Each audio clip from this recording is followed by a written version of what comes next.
Hi everyone, I'm Michael O'Keery. And I'm Ciara King, and we are delighted to be back again to host Galway Community's much-loved virtual sleep out. We have a really exciting lineup tonight, including workshops, storytelling, music, theatre and much more.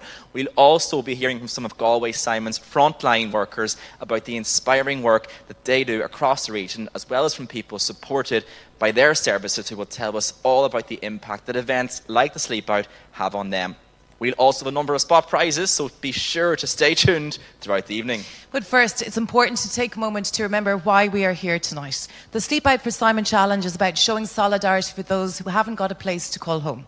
Our goal is not to replicate their experience or pretend to be homeless, but by coming together for one night and by giving up our usual comforts, we aim to raise as much awareness and funds as possible for those who are facing homelessness here in the West. 100% of proceeds will go directly towards Galway Simon's homelessness prevention services.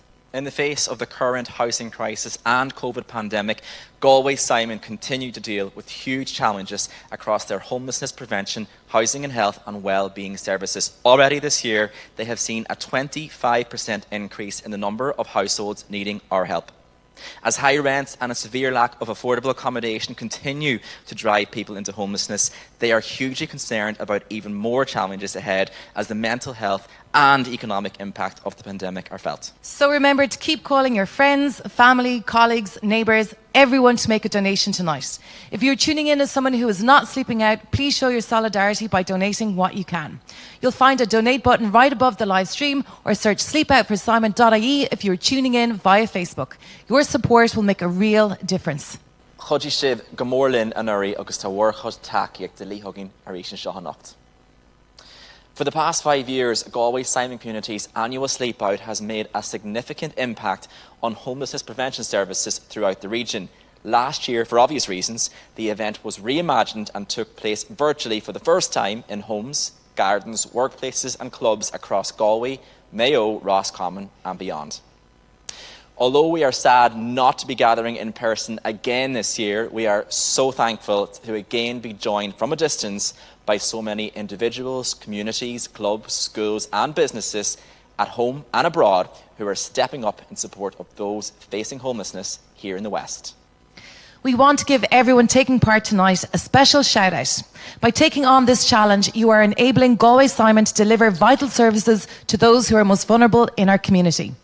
Last year alone, funds raised through the Sleep Out helped directly support over 500 individuals and families facing homelessness in the West. That is the difference that you can make, and how amazing is that? So as we kickstart the night, please take a moment to feel proud and keep on sharing your I Donate fundraising pages. We can smash this target together. Okay, so now we're going to go live, hoping all goes well with technology, to Uachtar Ard, where we have the 6th year LCVP group from St. Paul's. So hello guys, can you hear us? Fantastic. I'm seeing a huge crowd of people here. I see hats on. Is it a bit cold outside tonight, guys? Yeah. They can't hear you. Oh, they can't hear me, but we can see them. We keep on trying here. So we are in Uachtar Ard for our first live link up this evening.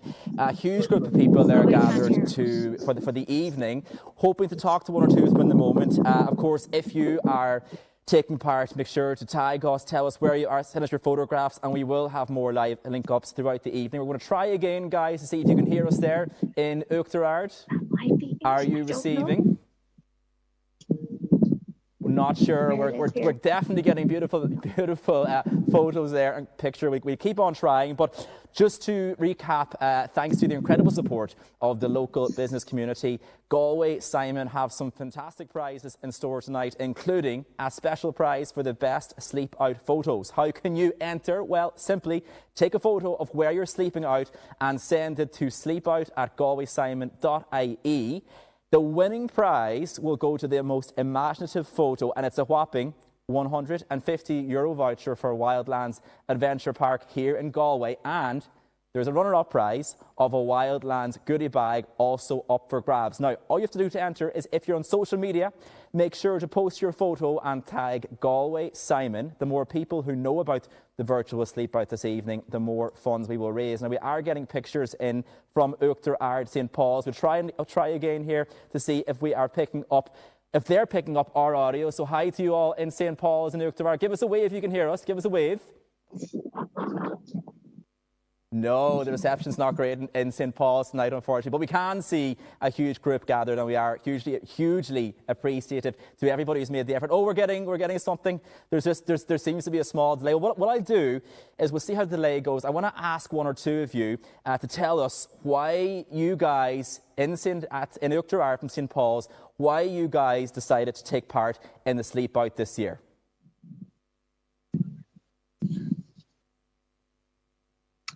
Keep stressing. Maybe.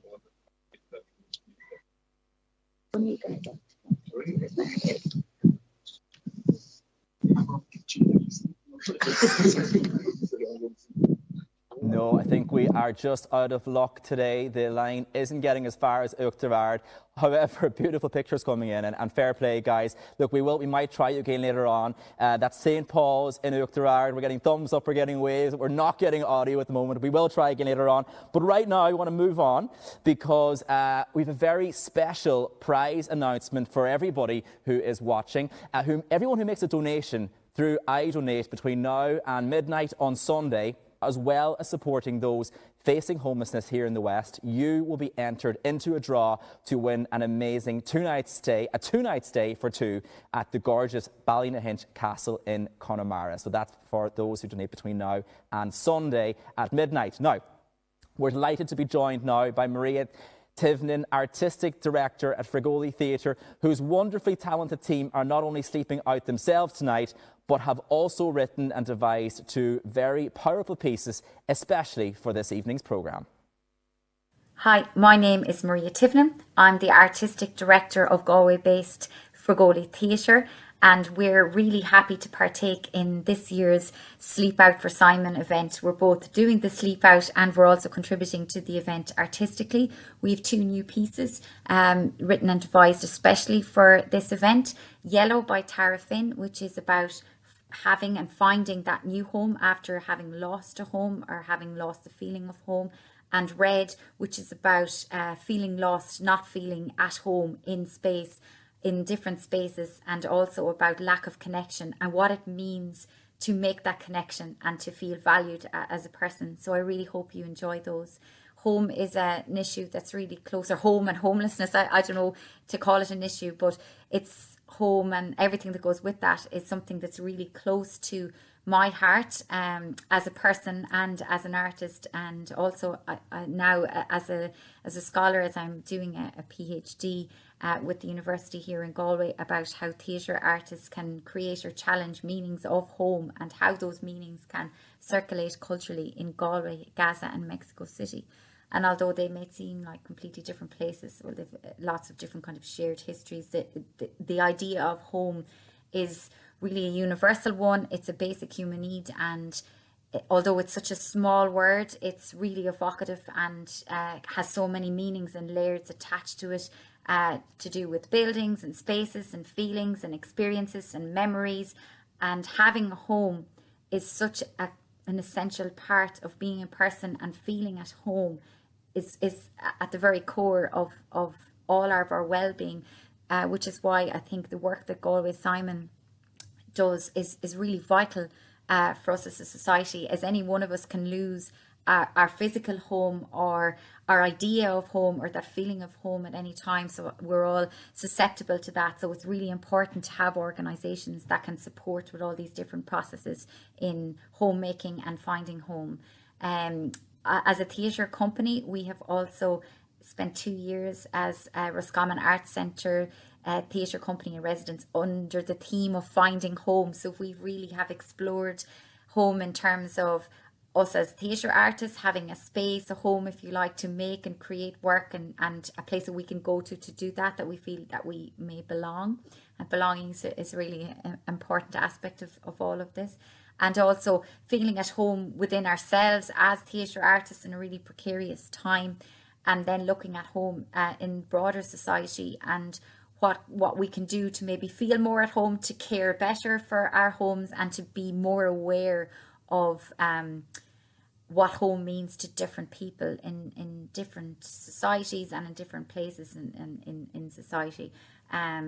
So we're really happy to be part of this event. I really hope you enjoy our pieces, and more importantly, I hope that you can contribute to this event either through sharing, watching, and fundraising or donating, because the awareness about the organisation and all the work that they do is also really important. Thank you very much for listening. This is it. I'm here now. Rain smashes against window. Sleep? Can't. Not yet. Turn on light. Turn off light. On again. Off again. Feel like a small child since I moved in today. Safe. Back into bed under fresh sheets. This is good. Warm. Sleep. Wake up! It's a new day. Grab bag, jacket, keys.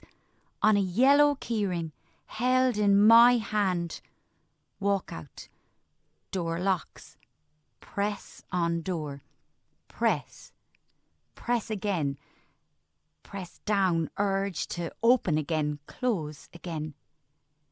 Nipping to the shop for a carton of milk. Want the biggest one for my fridge. I have a fridge. And a massive family-size box of cereal for my cupboard. Cornflakes. Head back under changed skies with sun in my pocket. The yellow has the key and me. Open the door, pop the kettle on, sit down with myself at the table. It's quiet inside. The rumble of the kettle, can't sit still. Take a mug from the cupboard. Pure, simple white. Looks brand new. This tea will baptise it. I want to take yellow paint and draw stars and suns on it. Would that be okay? Can I do that? Can I make it really mine? No. I better buy a mug myself. I don't want to ruin anything that's already here. Don't want to ruin or lose anything ever again. This is it. This place, this home, this brilliant yellow. It's bright and clean and warm, but still strange to sit in. Parts of me firing up, lighting up, good parts, nervous parts, hopeful parts, my old me parts. It's been a long time. Trying, persevering, waiting, wishing, all on a loop.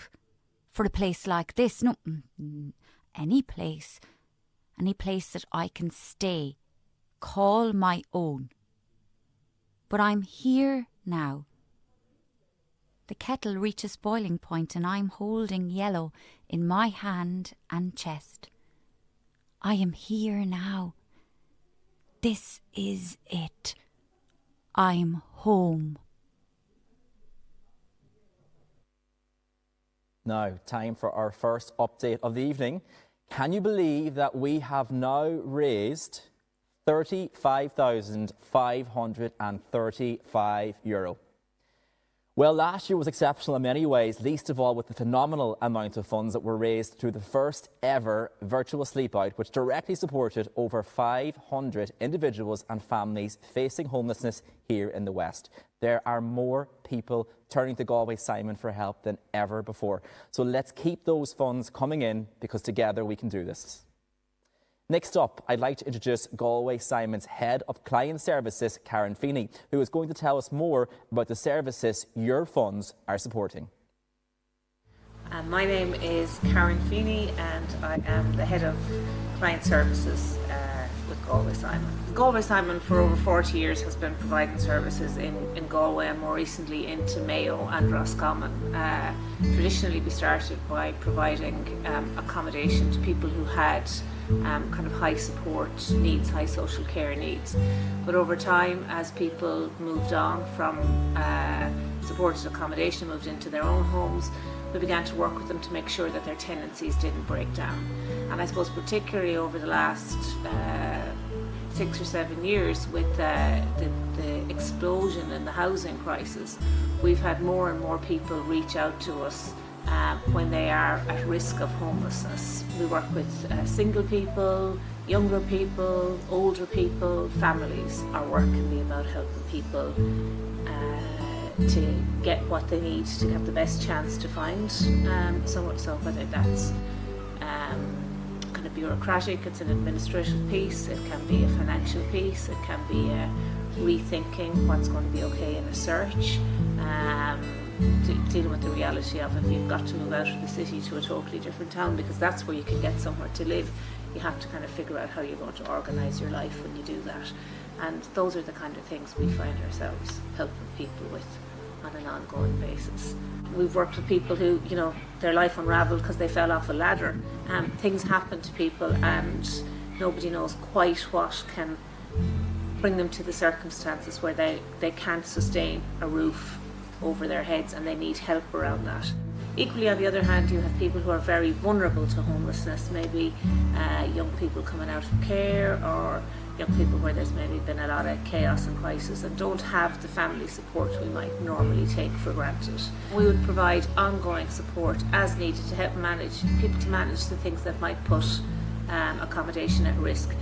That can be, sometimes people might have struggle managing their finances, sometimes people have a lot of anxiety or a lot of trauma in their lives, and maybe kind of loneliness and stuff kind of overwhelms them. So again, it's pre-COVID times, a lot of that work would be about helping people integrate into their communities and find meaningful things to do with their kind of time and their interests, to take away kind of the stress and the anxiety of homelessness as quickly and as effectively as possible.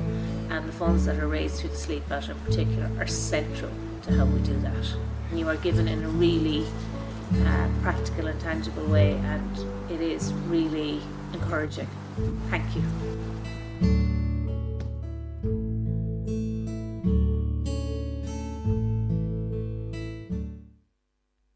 Now, we are delighted to be joined by Georgia McMillan, who is the Development Officer at the fabulous Mayo Dark Sky Park, which is Ireland's first international dark sky park, showcasing some of the darkest, most pristine skies in the world. Georgia has been working to promote dark skies in Ireland since 2013. In September this year, she commenced an Irish Research Council-funded employment-based PhD on dark skies in partnership with NUI Galway and National Park and Wildlife Service. She's joining us tonight to take us through a virtual experience of the park using bespoke software that is accessible through their website. Hi there, my name's Georgia McMillan and I'm based in Mayo Dark Sky Park, and I'm going to share my screen and hopefully give you a few tips on stargazing for your Sleep Out for Simon night, which is coming up on the 1st of October. So at Mayo Dark Sky Park website, we have several resources that are freely available, and I'll just run through them now. And hopefully they'll be of some help for you. So the website, www.mayo.skypark.ie, and there on it, one thing you'll find, which I'm going to show you in a few minutes, is a software called Stellarium, which is free to download. It also has some localized imagery that you can download with it, and there's full instructions from this menu here. So you go to Discover, then Stellarium, and then just follow the instructions on downloading. Next, also on the same website, under the Learn section, we have several items that you can download. So anything from what we call a moon journal, so that you can take a record of the phases of the moon, and there's a moon map in there as well, to a planisphere, which is something you can download, print, and cut out, and then have your own guide to the night sky throughout the year. You can create a dial that you turn, and there's full instructions there too. Also, just for, I suppose, just quick prompts, we have a printable star chart, seasonal star charts, so you can see the key constellations that might be in the night sky through the different seasons. And then finally, we have some constellation stories. So the original stories from back in the Greek mythology times and Romans era as well. Some stories of the constellations that you might recognize in the night sky. So there's other ideas there and some did you know facts and figures about the night sky, and you'll find it, as I say, on mayo.skypark.ie. Also, our community group, the Friends of Mayo Dark Skies, hosts an annual festival, usually at the end of October, and we have a YouTube web channel, which you can see here. And this might give you some ideas. There's lots and lots of different presenters and different videos here talking about every kind of aspect relating to the night sky, anything from stargazing to preserving the night sky from light pollution. And finally, on that note, we always ask, if we encourage people to look into the night sky, that they also think about maybe reducing their lighting if possible, or at least using something called dark sky friendly lighting. And the details of how to do that are also on our website. So on that note, our motto is let's help children to name more stars in the sky than stars on the screen. So I'm going to move now to the software called Solarium. And just before I do, just to mention, I am currently an employment-based Irish Research Council scholar with the National Parks and Wildlife Service, and I'm studying with the NUIG Galway campus. And just to credit my sponsors and thank them.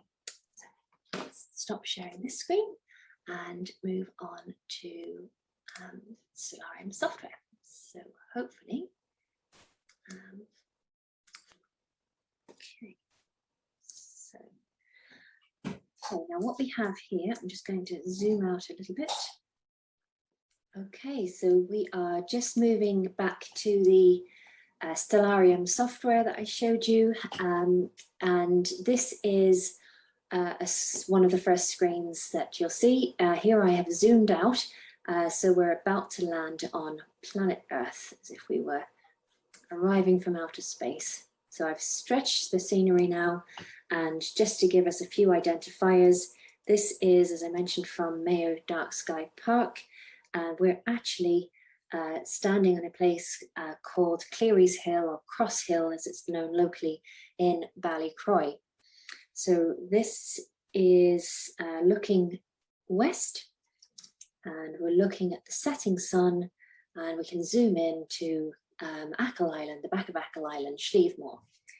We can also easily jump east, and now we're looking over the mountains of the Nafanbeg range of mountains, the mountain range that makes up Wild Navan National Park. Let's look to the southern view. We have Clagan Mountain in the back of Mulrenny, and now we're going to jump north because this is where we want to start stargazing. So I'm going to zoom out just a little bit, and the other thing you can do with this software is to change the time. So I have set this for the date being the 1st of October, which is when we'll be out on our sleep out for Simon. And we can move the time. This is, as I said, the setting sun, so just coming up to 8 o'clock. We can start time traveling. I'm just going to turn on the night just a little bit. Okay. So just very quickly, a couple of things when you're stargazing. The north sky is a good place to start because here you can, well, first of all, because the north sky stars and constellations, which are groups of stars, will always be the same sky as long as you have a clear sky. So once you have a nice cloudless night, preferably with not too much moon glow, so on a new moon ideally for stargazing, and you're looking north, you might recognize a familiar shape or pattern known as the plough. It's also known as the Big Dipper, and it is part of a constellation called Ursa Major. So I'm going to just flip a switch Again, all of this is very easy to do with the software. There are menus at the bottom to show to switch on and off constellation lines. So here we have what's known as Ursa Major. It's also got its name because it is dates back to mythological times, and it was called the Great Bear in the sky. So there's a picture of the Great Bear. I'll turn the artwork off so it's less confusing. As I said, that's a very familiar shape, the Big Dipper or the plough, and it's helpful for us for stargazing because it helps us point the way to the North Star. So you use these two stars here, which are known as the marker stars, and I'm going to turn those lights off, those lines off, and I'm going to put something on called an asterism line. So that's random collections of stars that make up asterisms, and here it's just easier to see the plough. So again, those two stars, the marker stars, drawing a straight line, an imaginary line, bring us to a star known as Polaris, or the North Star. So just going to switch off those lines again. Oops. Yeah. So the North Star, which is here. So we take the two marker stars, roughly 5 times that distance in a straight line brings us up to the North Star, which is officially known as Polaris. And Polaris, as you can see, because we've got the cardinal point markers on the software, is directly over the direction of north. So that's why it was used for navigation. The other thing about using the North Sky, once you've found Polaris, I'm just going to click that writing off, it will help you find other what's known as circumpolar constellations. So in other words, they revolve around the North Star. So I've just moved on the time there again, and you can see they revolve in an anti-clockwise direction. If you look at the time again now, we're now 5 to 9. The sky's nice and dark here. And you can see other shapes that might be easy to recognize in the night sky, such as this one here, which I'm going to zoom into a little bit. This shape here, which is rather like a W or an M because we're in Mayo, and I'm going to put on the constellation line so we can see it better, and it's known as Cassiopeia. And here's some artwork just to give the figure behind the lines. Cassiopeia, also known as the vain and boastful queen, because she sat in her chair looking at herself in the mirror. And we have constellation stories on our website, so you can find out a little bit more about the mythology behind some of these well-known constellations of the night sky. So just to recap, the North Sky, very useful because it's constant, and the key constellations, the circumpolar constellations, Ursa Major, Cassiopeia, there's other ones here, Cepheus, and this one is called Draco, which is like a dragon. They circle the North Star, so very easy to learn. Because this is a whistle-stop tour of the night sky, we won't have much time to look at others, but you can take your time yourself on the software. I'm going to jump very quickly to the southern aspect of the sky, which is not so easy because it changes with the seasons as we revolve, we make our way around the sun, and what you can do though is take a note, perhaps in daytime, of the path of the sun. So we all know it rises roughly in the east and sets roughly in the west, but that arc that the sun takes in the sky at nighttime is useful to know, to remember, because that's also called the ecliptic. And I'm going to switch on the ecliptic line here. And the ecliptic is useful because that's where you will find planets. So other planets in our solar system, which at the moment in this, so we're looking at the 1st of October, and at the moment as well, we can see a lovely view of Jupiter. And I'm going to zoom in using our software here, and you can see it much, much closer. This is like you're looking through a really, really cool high-powered telescope. So we should be able to zoom out just as easily. And here again on the same line roughly is another planet called Saturn. So another site to look at. You won't, unless you've got a very good telescope, you won't see the rings as clearly as this, but you might see a little smudge if you have a good pair of binoculars or a home telescope yourself. So we're going to zoom out again. So it's just a very quick tour. And the planets, just so how you can differentiate them, they don't generate their own fuel or their own light in the way that stars do. So stars twinkle more. Jupiter is very, very bright at the moment, so it is distinguishable. But they are traveling. So planets, the name comes from the word wanderer, and they travel in the sky. Whereas the star constellations move as a group, like a glass ceiling, all the stars move together, to our eyes anyway. But the planets, we will see them taking their own path in the sky. So the other reason, sorry, I'll go back to the ecliptic very quickly. The other reason I wanted to point that out to you is, as well as seeing as well as seeing planets, you can see constellations of the zodiac. So not that we are going to talk horoscopes or anything like that, but a lot of people know their own star sign, for instance, and they might, it might help you just navigate your way around the night sky. So I'm going to move on through the night just to one of them that is well known. We have a constellation coming up here known as Taurus, the bull. So let's have a look at Taurus. So there is the artwork. I'm going to click on a star here, which is a lovely yellow star to look at called Aldebaran. And that's a lovely one to look at. And if we take a quick check on the time, this is just coming up to midnight. So, you know, very late in the night, you might start to see Taurus. But one thing you will probably see in advance of Taurus is a lovely star cluster. It's not a constellation, but a star cluster. Again, it's very well known, especially as we're coming into the wintry season. It's a lovely gem of the night, and it's called the Pleiades, or the Seven Sisters. And I'm just going to zoom in a little bit more there so you can see how pretty that is. And that's a lovely thing to look through a set of binoculars at in the night sky.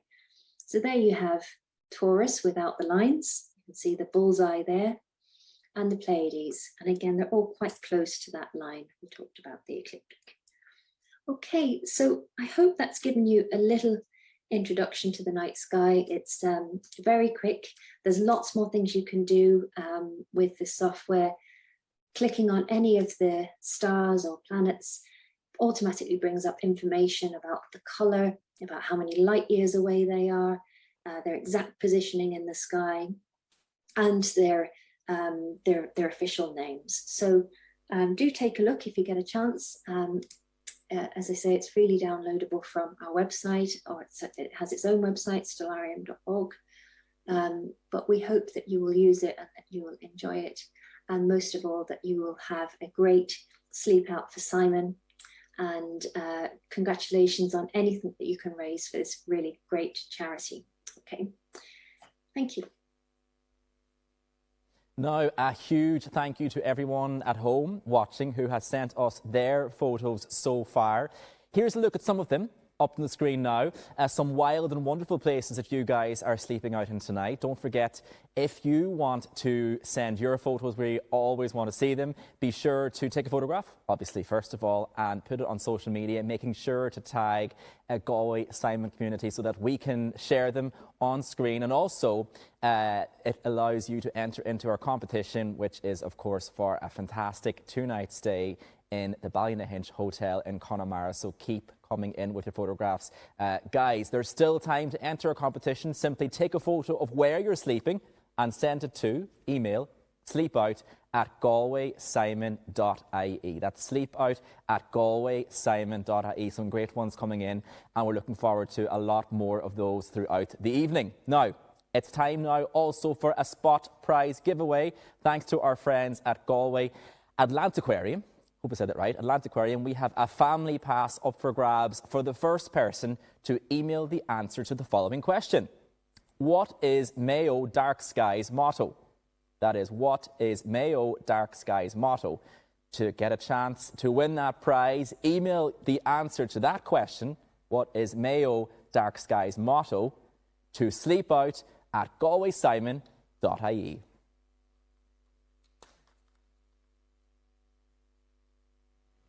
100% of proceeds raised tonight will go directly towards safeguarding Galway Simon's essential homelessness prevention services so that they can continue delivering the support needed to protect the most vulnerable in our society from homelessness.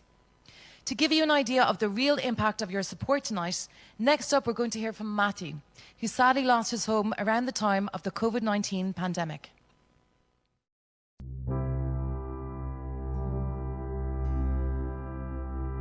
Well, it wasn't just one thing, it was a series of things really.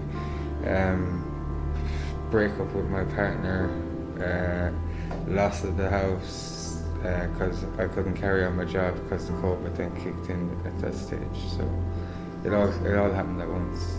I was homeless for 2 weeks. I actually didn't want to ask anybody for help and went and bought a tent, and I slept out in Merlin Woods for 2 weeks. And then my mother found out and she said, I'll put you up for a while. And the house got too crowded, so I went and told her I was staying with a friend and went back staying in the woods for another 2 weeks. And she found out and convinced me to ring the Simon. And I got a room, I think it was within an hour after ringing. And the Simon came in asking people would they be willing to share accommodation, and I was willing, so they got me accommodation. I think it was within a week after, about 2 weeks after I seen them. The worst thing about being homeless, actually thinking that there was no help out there and like nearly committing suicide. That was the worst thing. I don't think I'd be alive, to be honest. I honestly don't think I would. If the COVID never came, I'd still have my job, which I'd still have my house, and I'd still have my kids. I used to look down on homeless people and stuff like that, but it's not their fault. It can happen to anyone, like it happened to me, and I had everything going for me. But there is help out there, like you just have to ask for it. I moved out young and I always was dependent for myself. I always had a job and never asked anybody for help really ever. And this first time asking was the Simon. Never want to ask for help, but I know they're there if I need them. I can't say I'm 100%. No one ever is 100%, but I'm nearly 99.9. Hopes for the future is to get my own place, which the Galway Simon are helping me with that now, my key workers on that. Getting my mental health straight. And focus on getting my kids back to stay with me for a while, because I lost access to the kids through being homeless and all that as well. But with the help of the Simon community, I've now got access back.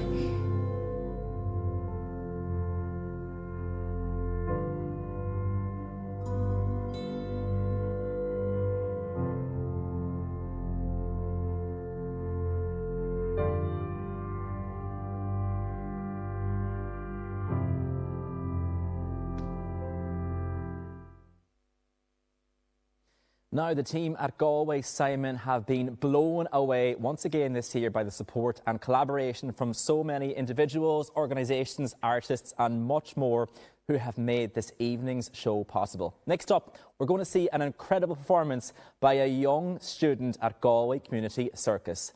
The multi-talented Keela will be performing an acro dance piece to a beautiful backing track by the Loaming.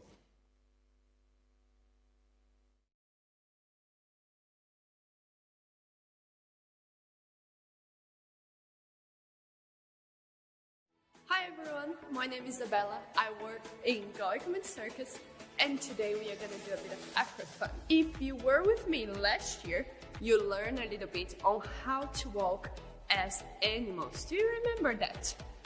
Now, this year, we're going to learn how to do a cartwheel. But Isabella, I know how to do a cartwheel. If you just said that, I have some news for you. You will probably have some new things to learn about cartwheel. So probably a bit further from the video, you will have some tips and challenges if you know how to do a cartwheel. But if you want to stick with me since the beginning, you probably will learn things that you didn't know before. So let's get started. First thing, you need a really empty space. So make sure you don't have anything that you can hit, okay? I'm pretty sure your parents wouldn't like that you keep your TV or whatever you have over there. So make sure you clean everything so you have a lot of space. Secondly, what is a cartwheel? So a cartwheel basically it's a movement that we do in circus and gymnastics to bring a movement to another thing. What does that mean? It means that a cartwheel it's always a movement that will lead to something else. Of course we can do only the cartwheel, but in gymnastics and in the circus usually the cartwheel is made for bring you another movement. What do I mean by that? I mean that, for example, you're gonna do a cartwheel, but afterwards you're gonna do a backflip, or you will do another cartwheel, or you do another movement. So the cartwheel is a movement of connection for another movement. Okay, so before we start, we know that every time we are doing something with our body, we need to warm up. And what is warm up? Basically, warm up is prepare your body for the impact that you're gonna do it. So, if we're gonna do a cartwheel, we must make sure that we warm up our wrists and our legs, but especially our wrists.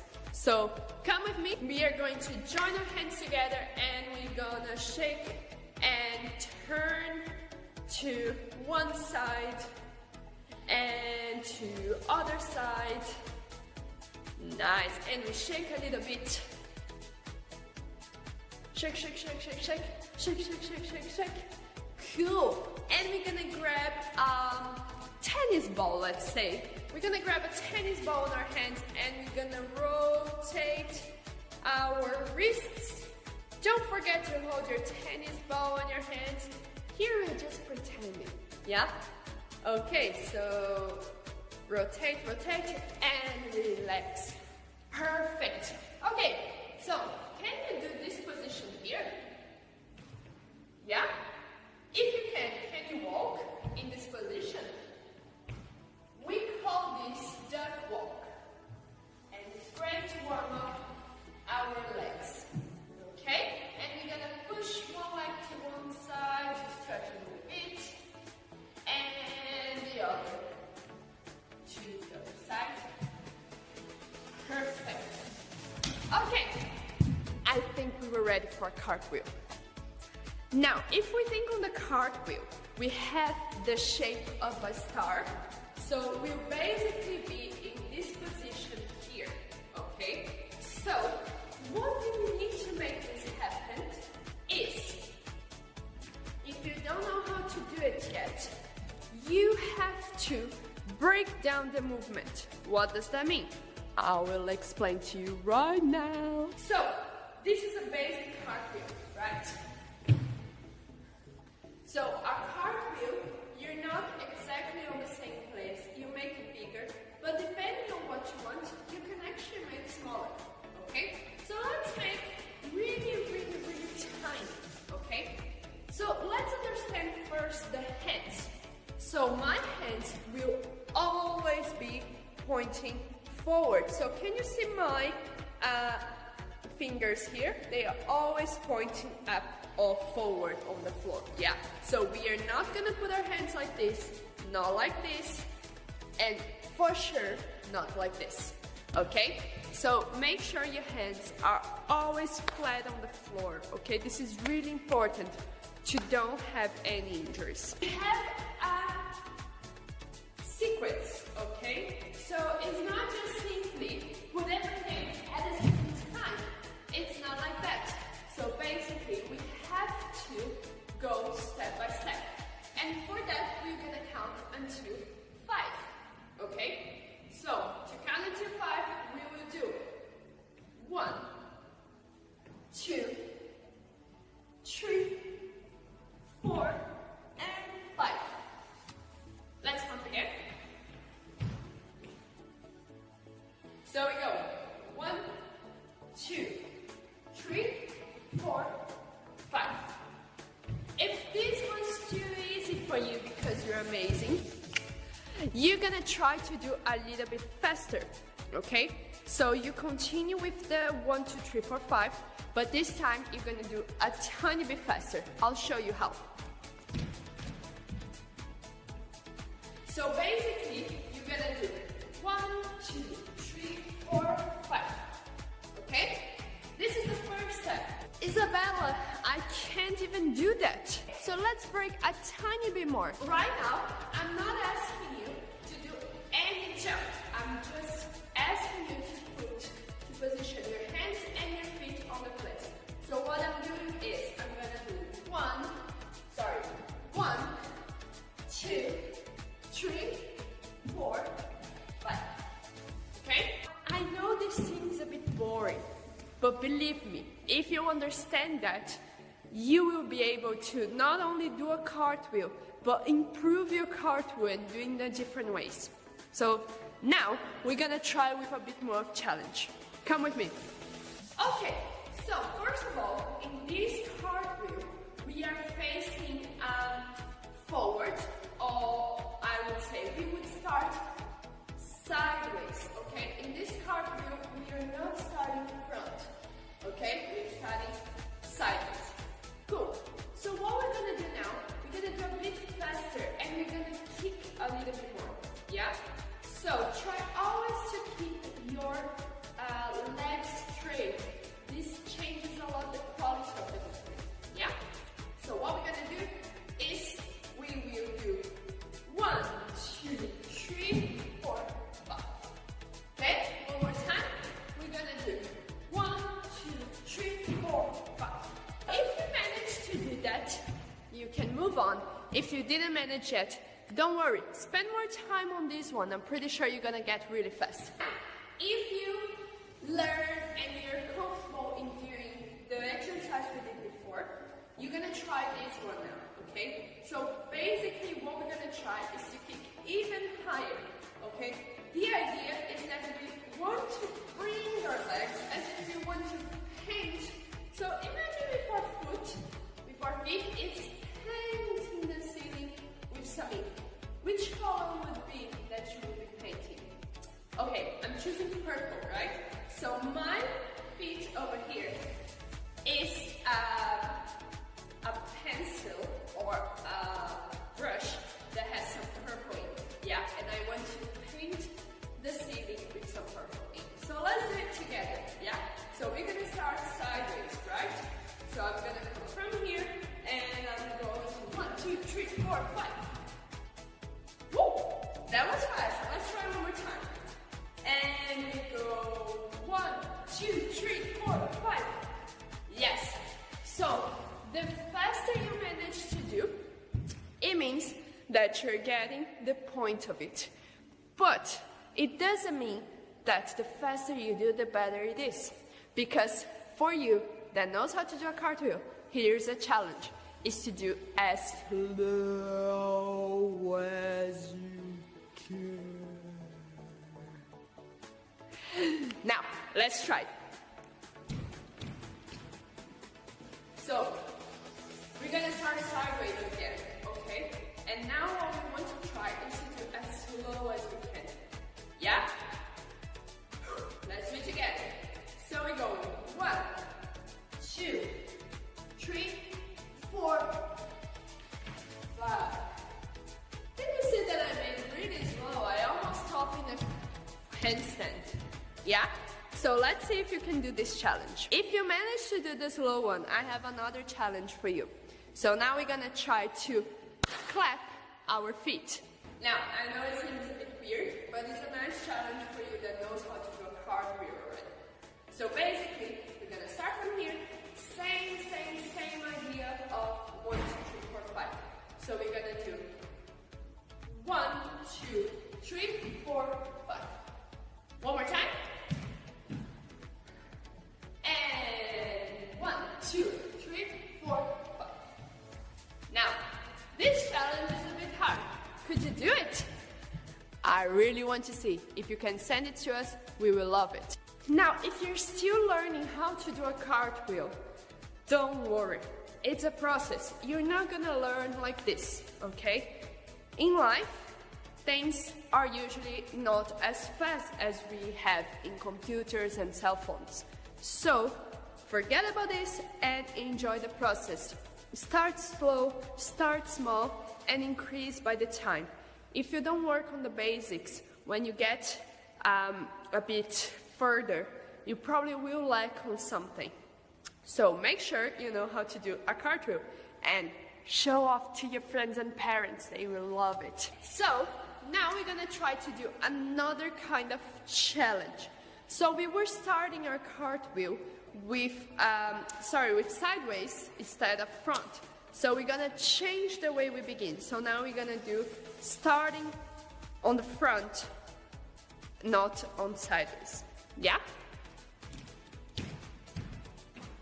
So basically, before we were starting like this, and now we're going to start like this. It doesn't change much, just the beginning. The same idea applies. We're doing 1, 2, 3, 4, 5. Okay? So you can choose to finish looking forward or looking backwards. I'm gonna show you both ways and you try at your home. Yeah?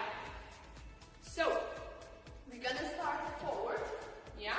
And we're gonna do exactly the same thing. This one I'm gonna finish with my back towards the wall. So it's gonna be something like this. 1, 2, 3, 4, 5. Yeah?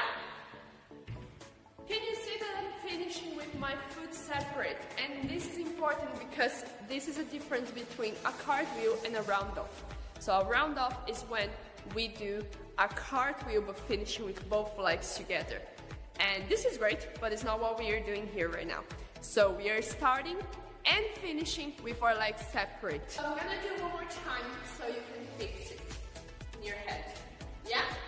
So I'm starting forward, starting front, and I'm gonna do 1, 2, 3, 4, 5. And I finish with my back towards the wall. Yeah? So now I'm gonna show you how to finish with my front part to the wall. So come with me. So I'm gonna start forward and I'm gonna finish on the same direction. Yeah? So what I'm gonna do is I will do 1, 2, 3, 4, 5, and I turn my body to finish on the forward. Did you manage to do it? Let's see. I'll show you one more time so you really fix this on your head and your body. One more time. So we're gonna do from here and 1, 2, 3, 4, 5. Well done, I'm pretty sure you were amazing. Thank you so much for watching this video and doing some cartwheels here with me. If you have any questions, you can send it for info@galwaycircus.com or you can just comment here below what was the craziest way that you did a cartwheel. If you want to know a bit more about Galway Community Circus, you can access our website galwaycommunitycircus.com and enjoy the classes that we offer here in Galway. Yeah, I hope to see you soon. Bye bye.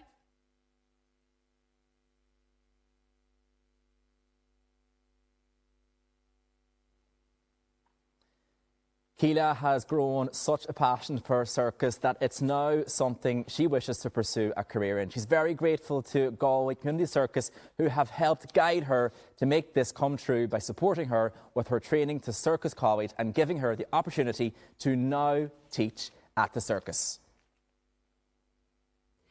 Galway Community Circus is so proud to support the great work Galway Simon does for people facing homelessness in our community. We believe that everyone deserves a community that makes them feel welcome, safe, accepted, and valued for who they are. and Galway Simon offers the same care and compassion to their clients every day. Funds raised in this year's Sleep Out are more vital than ever to ensure that Galway Simon can continue their incredible work and being there for those who need them in the difficult times to come. We'd like to say thank you to everyone for coming together tonight in solidarity to support this amazing cause.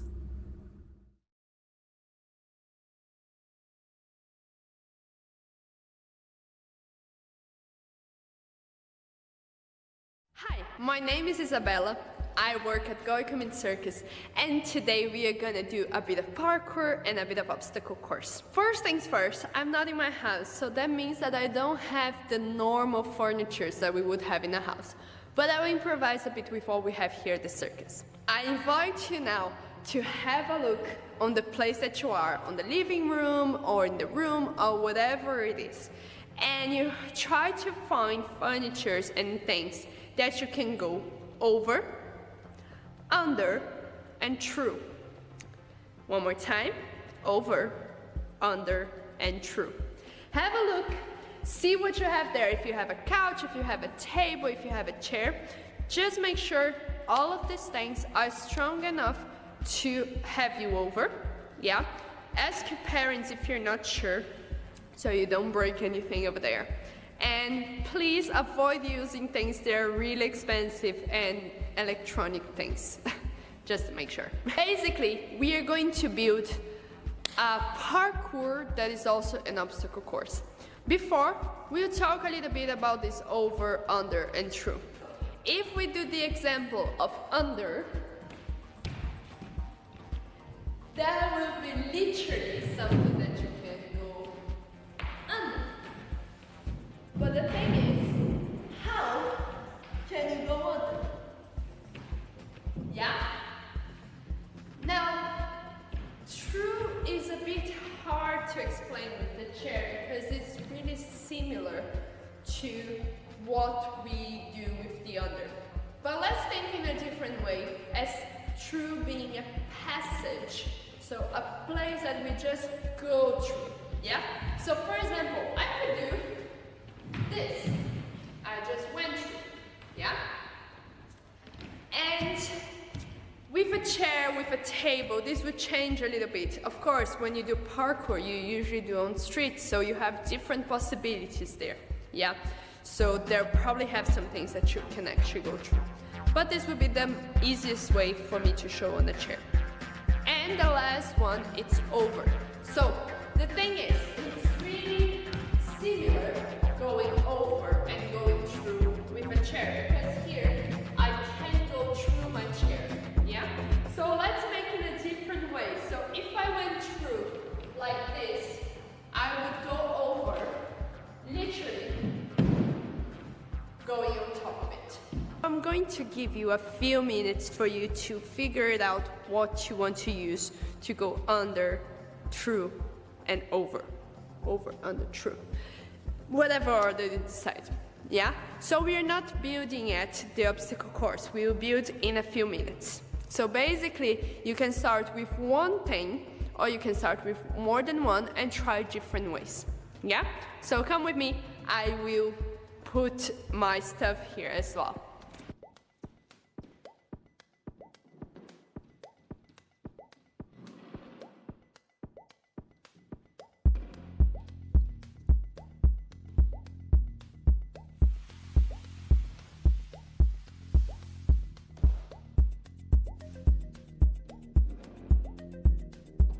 If you finish or you need a bit more time, you just pause this video and we'll continue once you're done.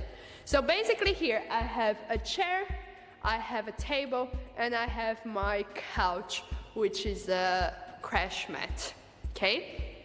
So I will try different ways of going under, through, and over those things. As I said before, there are a few things that I can't do with the chair or with the table because their design is not made for that. So I have to kind of invent a little bit as well, okay? So, let's say I want to go over. I can go over here as well, or maybe this could be even true. I can go under, try to go under here. And I can, just kidding, I can try to do a different thing. This is a bit tricky because depending on what you have there, you find different ways. So I'm gonna give you 3 minutes for you to try to figure out things that you can do in your home. Yeah? Let's do this together. I'm gonna do mine here and you do yours there.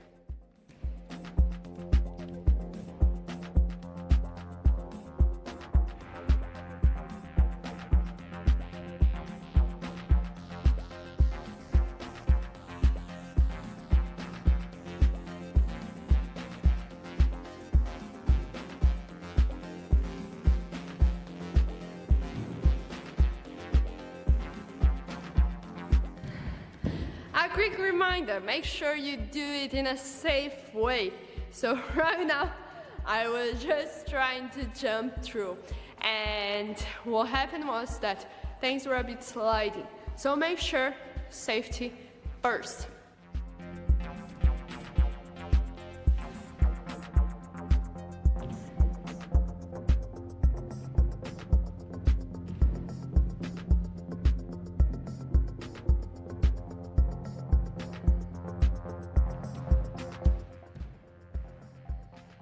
Okay, so you will find different things to do it, yeah?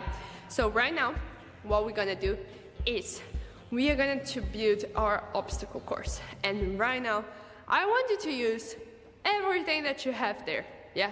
Actually, sorry, I wasn't supposed to say that. So use things that are safe and things that your parents agree that you use. So it can be your couch, can be your chair, can be even clothes, could be anything that you can use there to make an obstacle course. It's up to you. Let's do this together.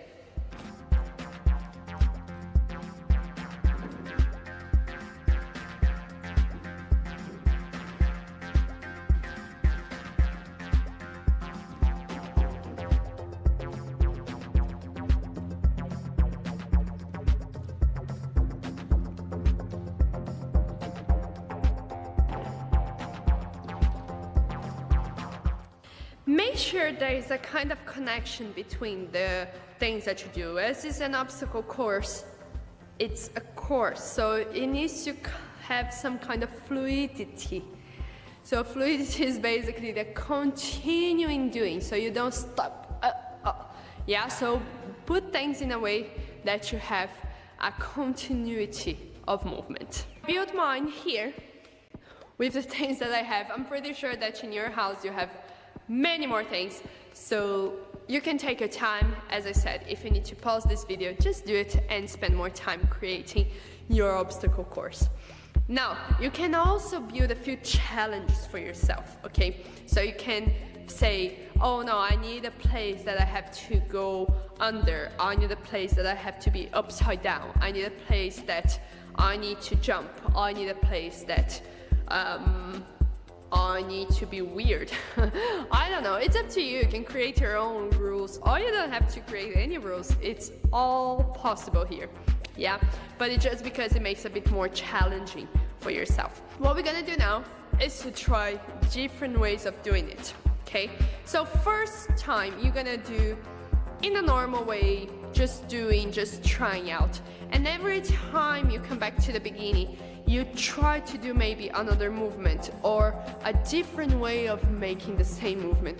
That means that you can do go in slow motion, doing super fast, doing as if you were a jellyfish, or I don't know, you can create your own things. I'm pretty sure you're really creative, so I don't even need to tell you anything. You're amazing. Let's try it together. You can try yours, I'll try mine here.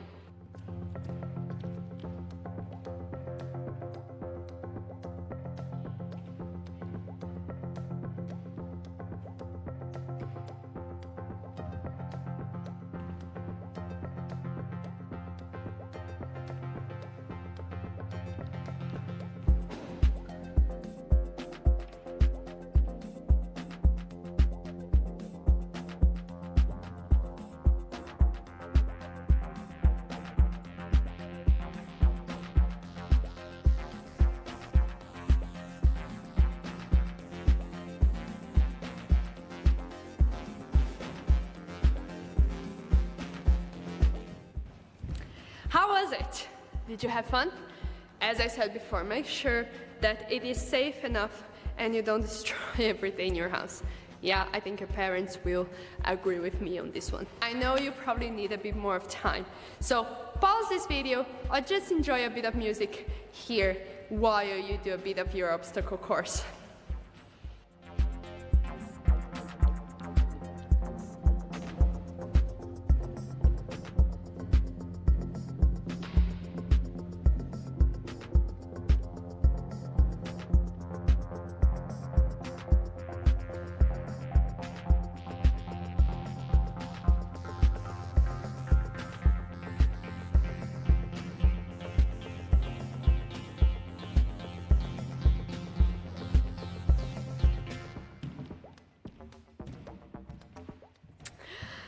Did you come up with different things? I'm really curious to see what you came up with.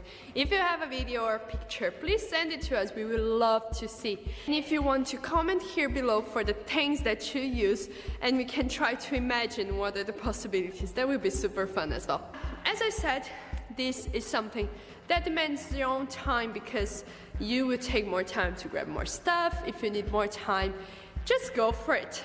So this is a really short idea just to bring you some creativity on your living room or in the place that you usually are. Yeah, we can use our furniture to do other things as well besides sitting and laying down and whatever. So make sure you find everything that you need there to have a lot of fun. If you want, you can also ask your siblings or someone that you have, their cousins or any family, to help you out to be even more creative, and you can make a huge obstacle course as well. So let your creativity go, and I really hope that you had a lot of fun. Now, unfortunately, we are over now, but remember that you can always build a different obstacle course. And for the parkour, you can also try in different places. Remember to be safe. So remember the three things: over, through, and under. And this will bring a lot of possibilities for you. Cool? So let me know what you think here in the comments below. And if you have any questions or anything, just write here as well, or send an email to info@galwaycircus.com.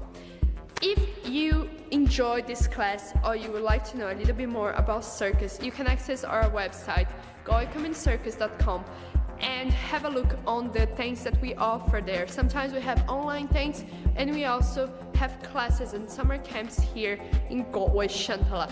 So make sure you ask your parents to have a look, and maybe you can join the circus as well. I hope to see you all soon. Thank you so much, and bye-bye.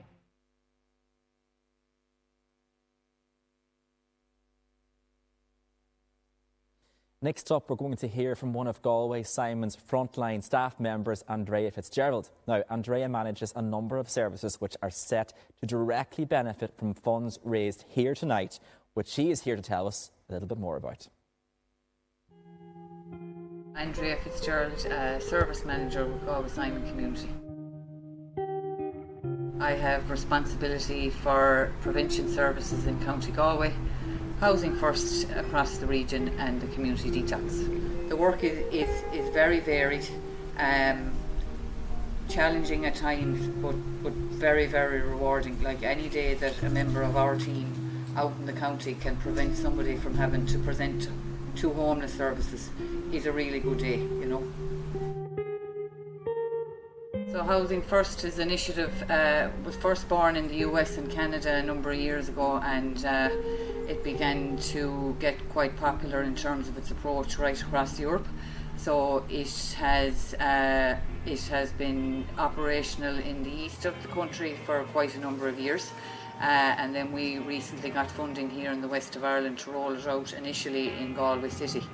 So I suppose the purpose of Housing First is to really target clients who are experienced or have experienced entrenched homelessness over the years, people with complex mental health issues, complex addiction issues. So I suppose historically the approach that would have been taken with homeless presentations like that would be they would go through a staircase model where they would come into emergency accommodation, spend a number of months in those projects, maybe work their way through transitional housing, and then maybe look at allocations a number of years down the line. With this, it's completely reversed. So you're targeting people really that could be sleeping rough or are in and out of emergency style accommodation, and you're taking them at that entry point and you're putting them into a home and you're wrapping a suite of supports around them. And those supports can be anything from mental health to addiction supports, counselling, general nurse type supports. And it really is a very successful model. You know, it's housing without any kind of preconditions. So you're really meeting people where they're at. And instead of, I suppose, you know, putting all kinds of limitations and expectations upon a person, you're putting them into a home and then you're providing whatever supports they feel they need in around them. So we're up to 19 tenancies in Galway City. We are rolling out across the region, so that's out into County Galway, Roscommon and Mayo. Quite a busy time, but very exciting, and we're really, I suppose, really looking forward to rolling those out across counties that have lacked any type of service up to this point, you know. Since the pandemic, you know, the types of referrals have changed in terms of the amount of food poverty that's been experienced out in rural County Galway. So that is one thing that we very much noticed in terms of the service, was the amount of families that were reaching out to us because, you know, all of a sudden schools were closed, creches were closed, some children were accessing meals in those facilities, and then when that was taken away, it had a real financial impact on families, particularly in rural parts of County Galway. And what we're definitely seeing now, that we're almost a year and a half into a number of lockdowns and just the whole pandemic in general, is, you know, the effect that is having on, you know, a lot of people's mental health. You know, we have some very vulnerable individuals that we're supporting in communities across County Galway, and the impact of being so isolated for that length of time. You know, we've gone through 3 lockdowns starting in March of 2020, and some of these people, you know, with the exception of the support that we were given, were not leaving their homes. So, you know, now that things are beginning to open up, we have a real bird's eye view of that impact on those very vulnerable people, and certainly people's mental health has been affected. You know, there's some clients that are still quite unwilling to come out of their own homes, even though they can do so now. There's a number of clients that, you know, would have been in, you know, quite good spaces before the lockdown started, and they have now regressed back to maybe, you know, poor mental health that they would have been experiencing at a particular juncture in their time. So I think definitely there's going to be challenges for a lot of people as we begin to exit out of this at different points, yeah.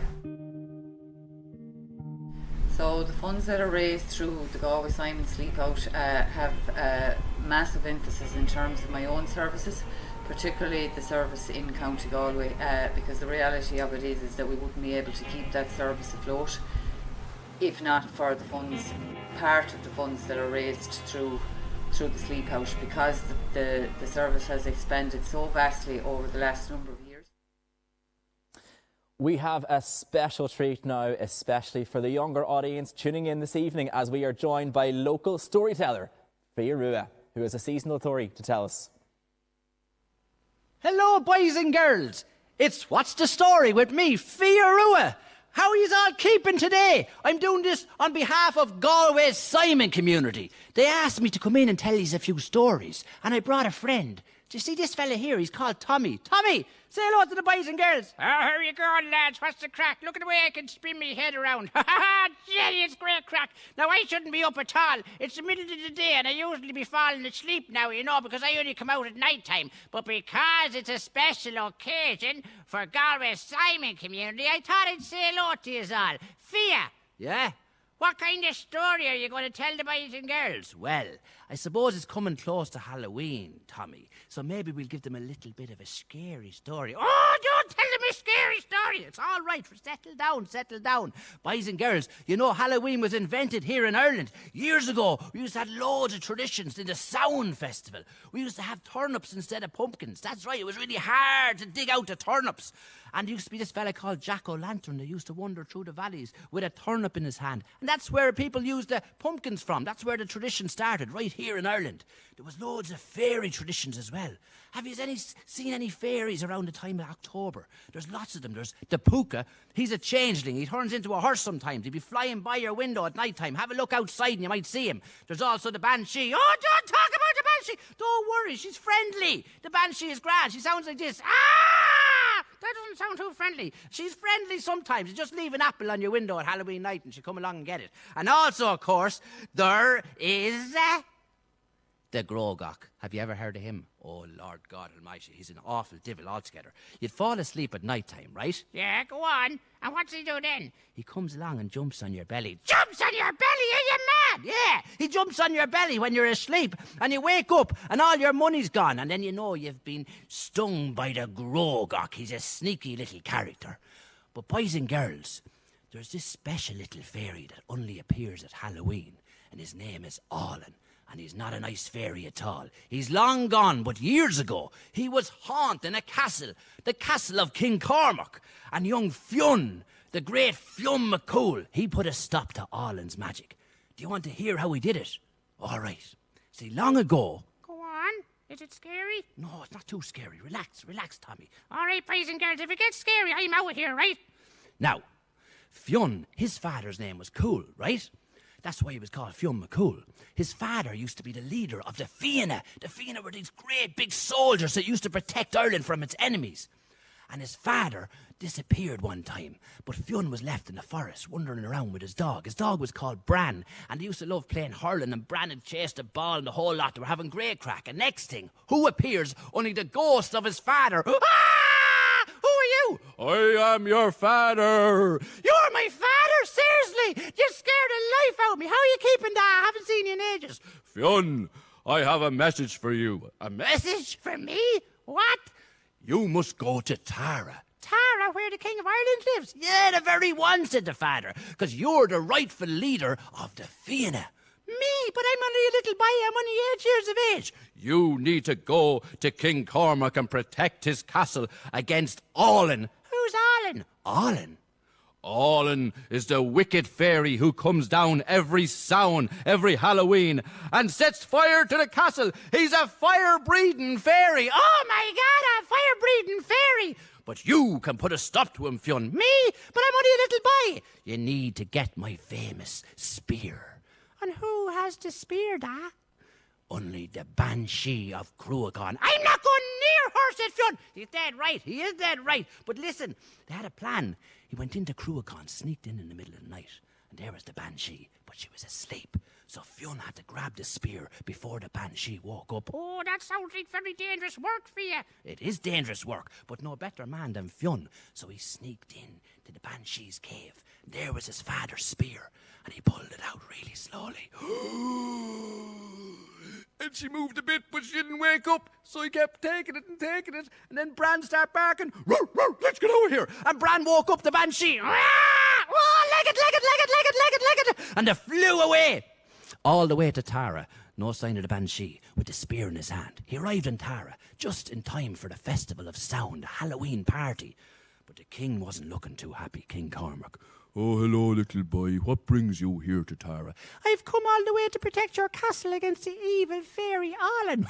You're going to protect my castle, but you're only a little boy with a little dog. He's not a little dog, he's a big dog. His name is Bran, and he's really brave, just like me, because I'm the son of Cool. You're the son of Cool. Go away with that and stop having me on. I am. I'm going to protect your castle against the evil fairy. I'll show you. I've got a spear and everything. Oh, would you stop? But look it.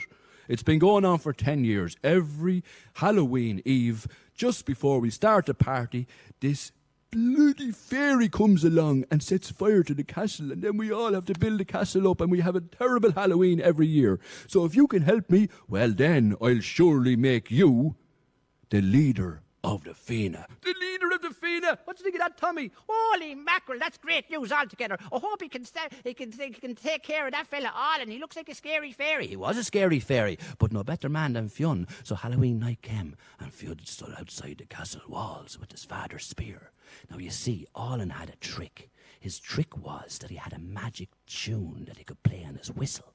And this magic tune made all the soldiers of Cormac's army fall asleep. And when they'd fall asleep, wouldn't he set fire to the castle with his fire breathing and all? So Fionn said, Bran, to his dog, Bran, if I fall asleep, you wake me up, right? I will, said Bran, no better dog. Next thing, Fionn starts to kind of go asleep because he's getting tired. It's 2 o'clock in the morning. Halloween Eve. I have to protect the king. I have to protect the king.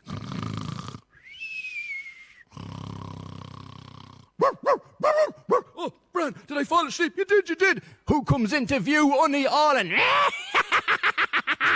Who are you? I'm Fionn McCool, and I'm going to get rid of you on this Halloween night, and you're never going to haunt this castle again. You'll never get rid of me, said Alan. Watch this, I can spit fire. Nearly burnt me toe, says Fionn. I got me magic spear. Fionn gets his magic spear, and he throws it as hard as he can into the sky.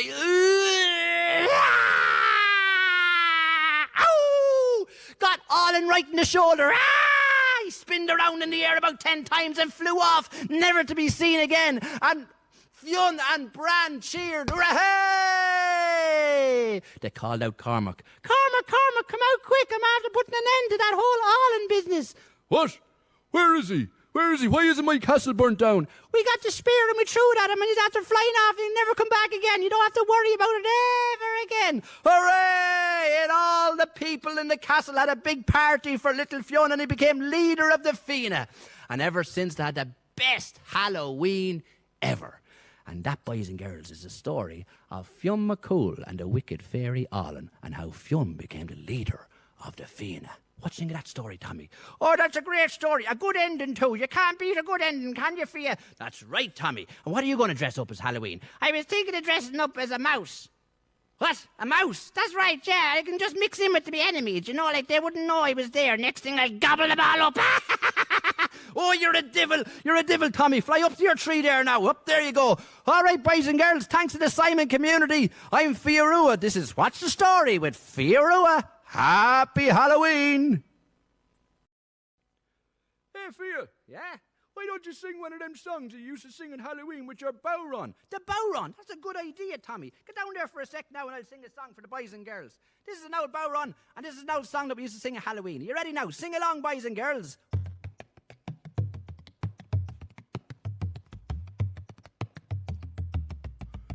Thomas stalks my froggy gun roger a dove. My stalks my froggy gun roger a dove. My stalks my froggy gun roger a dove. It's my napping porkle blin so new. Tanyadins the sleeve gun roger a dove. Tanyadins the sleeve gun roger a dove. Tanyadins the sleeve gun roger a dove. It's new rocky ship over a conger and cring. Now, boys and girls, I want ye to direct the bow run. Do you understand? Ye are the conductors of this music. So I want you to scream at your televisions or your computer screens and say, Billy Bowron, play it faster. 1, 2, 3. Billy Bowron, play it faster. Phew. Now, Billy Bowron, will you ever play it slower or me hand will fall off? Billy Bowron, play it slower. What do you think, Shielfra? Faster or slower?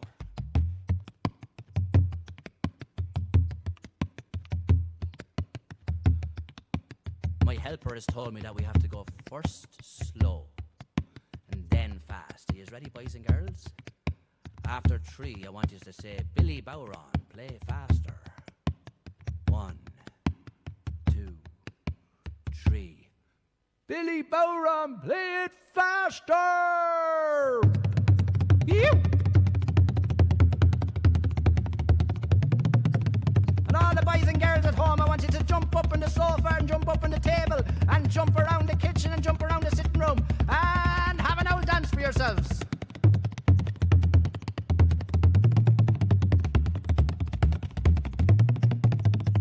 Do a somersault or a cartwheel or a backflip. Whoa, that's very good. Careful now. 1, 2, 3, and yep. I hope you've enjoyed that, boys and girls. Now the headphones are back on, which means we are going to go and try another live call. This time we're going to Galway United, and I hear that Micheál Murphy and Francis Kelly, who are sleeping out tonight at Terryland Park, are standing by. Hi, guys. Hi.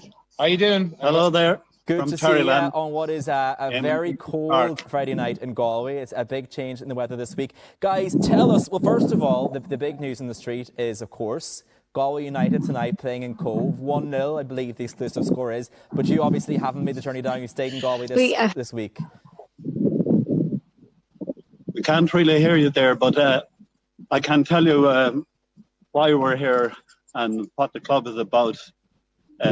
This year, the club decided to form a club in the community, and I'm Michael Murphy. I'm the community officer, and our aim is to get involved with every organisation in the town and county and surrounding areas and help in whatever way we can. We're delighted that we're involved with Simon now, and they have been here playing on our pitch last week, and some of our players go down on the Wednesdays to west side, to the 5 sides to play along with them. But going forward, the club this year, the co-op and the board of the club decided that a big effort should be made with all the organisations around the county, and we hope over the next few years to be involved with every organisation. The soccer club itself, it caters for all underage League of Ireland clubs and that, but there are others who don't have the benefits of that, who need something extra special. So we're going to get involved in that over the next few years.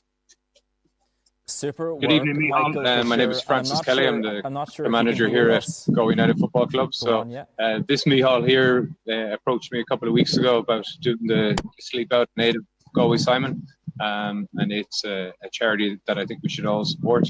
As we can see with the housing crisis at the moment, the majority of the population is only one paycheck away from being homeless. So not only is it about raising money, but really it's about raising awareness for the people that are sleeping rough on the street, but also the invisible homeless that we never see apart from in statistics. So if everybody could log on to idonate.ie and hit the donate button, but also share the event that's going on just to raise awareness with your friends and family. And have a great night. Super, guys. Thank you so much for joining us. That's Michael Murphy and Francis Kelly there on behalf of Galway United. I can't really hear you there, but just to say about the football that happened on a Wednesday with the lads from the Simon community. I want to go for a quick photo update on our competition. And of course, lots of you sending your photographs in. Keep sending them in.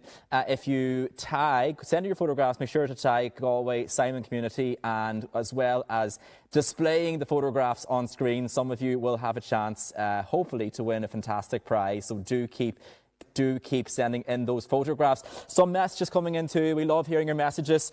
Molly and James, aged 4 and 7, are tuning in, and they're saying they are loving the show this evening. So that's a big hello to Molly and James, aged 4 and 7, who are loving the show this evening. And let us know where you're calling in from, and maybe what tonight means to you in the community, as it's a huge night for Galway. Now, beside me, we're joined by two people who are no strangers to Galway Simon community, and we're really grateful and delighted to have them here. Jean and Marie, you're very, very welcome. Hello, thank you. No, it's an absolute privilege to have you guys here tonight, and thanks for making the effort. Jean, I'd like to just start with you. Obviously, it's Friday night. It's 1st of October, and you're here with us for our annual fundraiser for the Galway Simon community. And I suppose there's a very important reason why you decided to make the effort to come out this evening. And I'm going to let you tell us your own story. Well, I fell in hard times and would break down a relationship and left my home, and I went surfing. That's why I went to Galway Simons, and they helped me along. And you know, I went to college, and I'm doing the choir, and I'm doing very, very well now. You know. Yeah.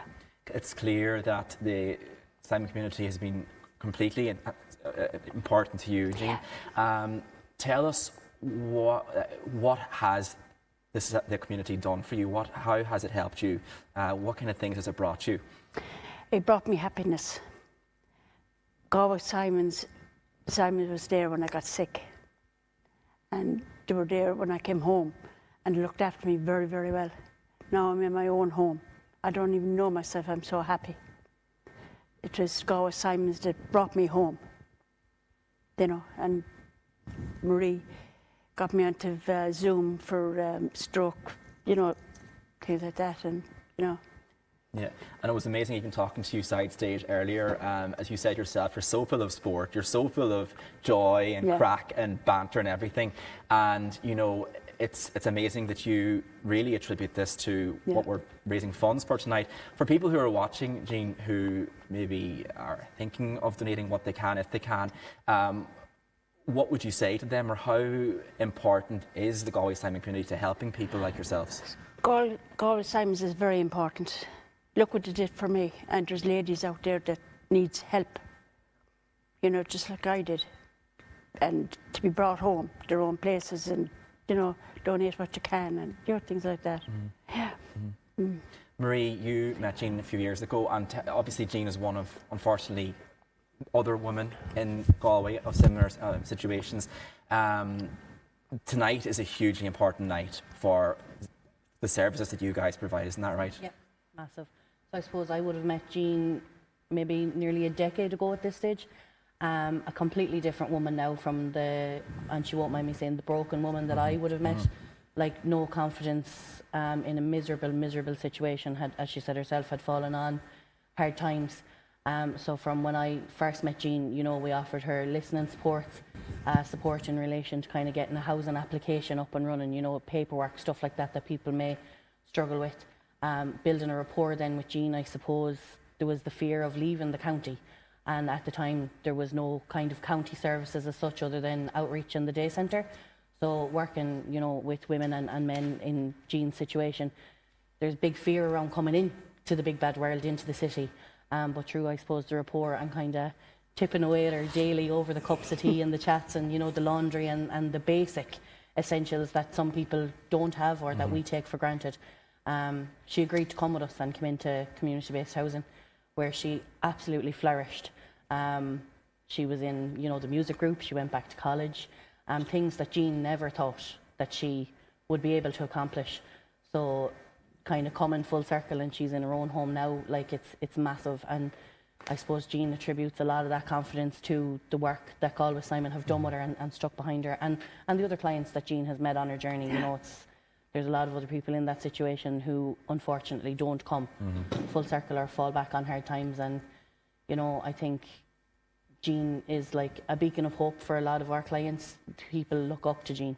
As I said, like, she's in the music group, she went back to college and things like that, which she would have felt was never possible if she didn't link with Galway Simon Services. But yeah, like, it's been a tough ride, but we got there, and she's in her own home now and doing absolutely amazing. And Jean, working so centrally yourself with the Galway Simon community, I'm imagining that this year, above all years, has been tough.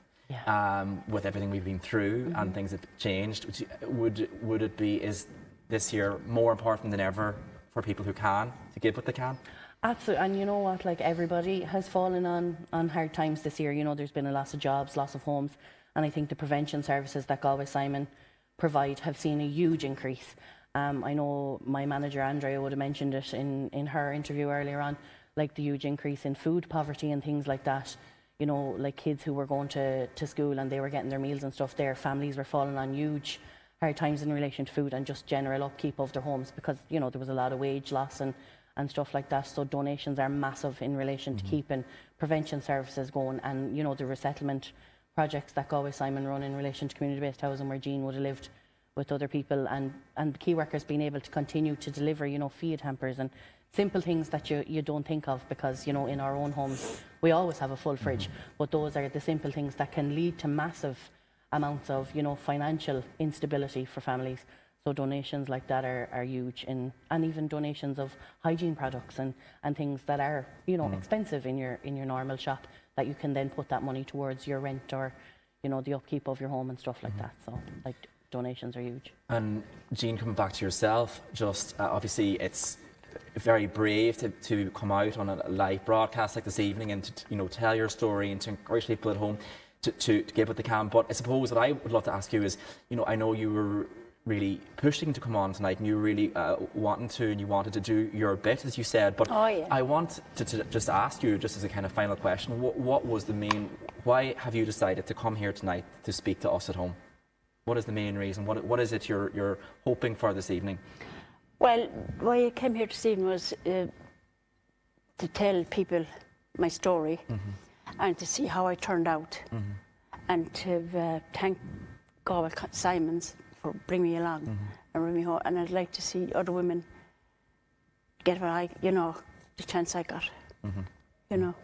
Fantastic. Well, it's an inspirational story, and unfortunately there are others like it, but it's great to see, and it's such a rare thing to see where the funds raised tonight can go to. So I want to thank you so much, Jean and Marie, for coming into this evening, and hopefully that will show you at home another reason, and as if another reason was required, as to where every fund and all your funds go to this evening. And I do have an update actually of a figure, and we're now on a figure of just over €37,000 raised this year. So that's fantastic news for all of us here. So thank you so much, everyone at home, for donating. Please keep sending in what you can, taking part where you can. We're going to go for a short break now, but we are back in the second half with lots more fun on the streets and more stories in the studio. But for now, we'll see you very, very soon.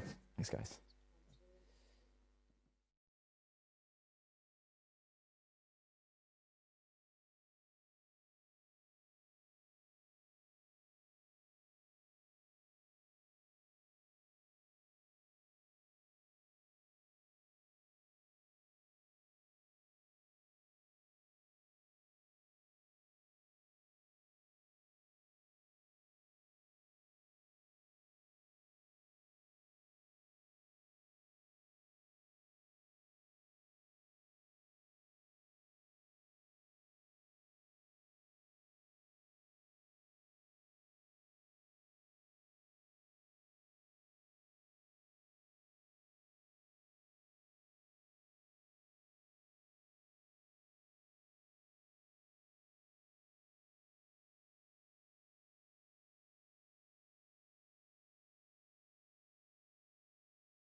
Welcome back, everyone. For those of you who are just joining us, I'm Michael O'Keery.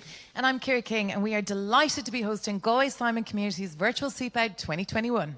We've already had a jam-packed evening of entertainment and activities, but if you missed the first half, don't worry. There's plenty more to come, including a specially commissioned piece by the wonderfully talented people at Fregoli Theatre, exclusive interviews with Galway Simon staff and clients, as well as special guest performances by Padraig Jack, Katie O'Connor and Fia Rua.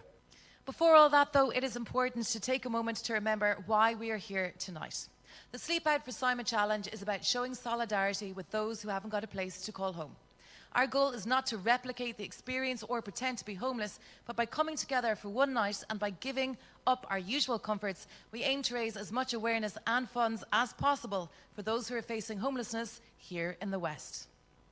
In the face of the current housing crisis and COVID pandemic, Galway Simon continue to deal with the huge challenges across their homelessness prevention, housing and health and wellbeing services.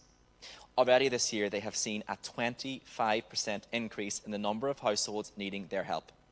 As high rents and a severe lack of affordable accommodation continue to drive people into homelessness, they are hugely concerned about even more challenges ahead as the mental health and economic impact of the pandemic are felt. So remember to keep calling on your friends, family, colleagues, neighbours and everyone to make a donation tonight. If you're tuning in as someone who is not sleeping out, please show solidarity by donating what you can. You'll find a donate button right above the live stream or search sleepoutforsimon.ie if you're tuning in via Facebook. Your support will make a real difference. Mar luí muid níos luúthe chodí sibh go mórlinn an uirí agus sa bhuarchas tacaíocht díthrainn an seo le go rís an nocht. Once there was a woman who spent so much time looking at other people, she forgot how to see herself. She saw and observed all sorts of people. Those who move fast, at speed, not intended for contentment. Those who move slow. Squatty people, tall people, small people, loud people, sloppy people, quiet people. People in love, people in grief, people in sorrow, in joy, in dreams. There were mirrors, of course. There are mirrors everywhere now. But a glimpse in a glass when one feels so unnoticed feels like nothing more than seeing a ghost or an imaginary being. Am I here at all? She often asked. The woman liked to drink tea, but lately it did not bring her solace. Not even in the usual spots. The peeling bench by the silver birch, her spot on the steps by the sea, or the corner seat at what she liked to call the Edge Cafe. The girl knew her there. She was nice, and usually left her in peace, nursing one cup for hours on end. None of these places felt right of late.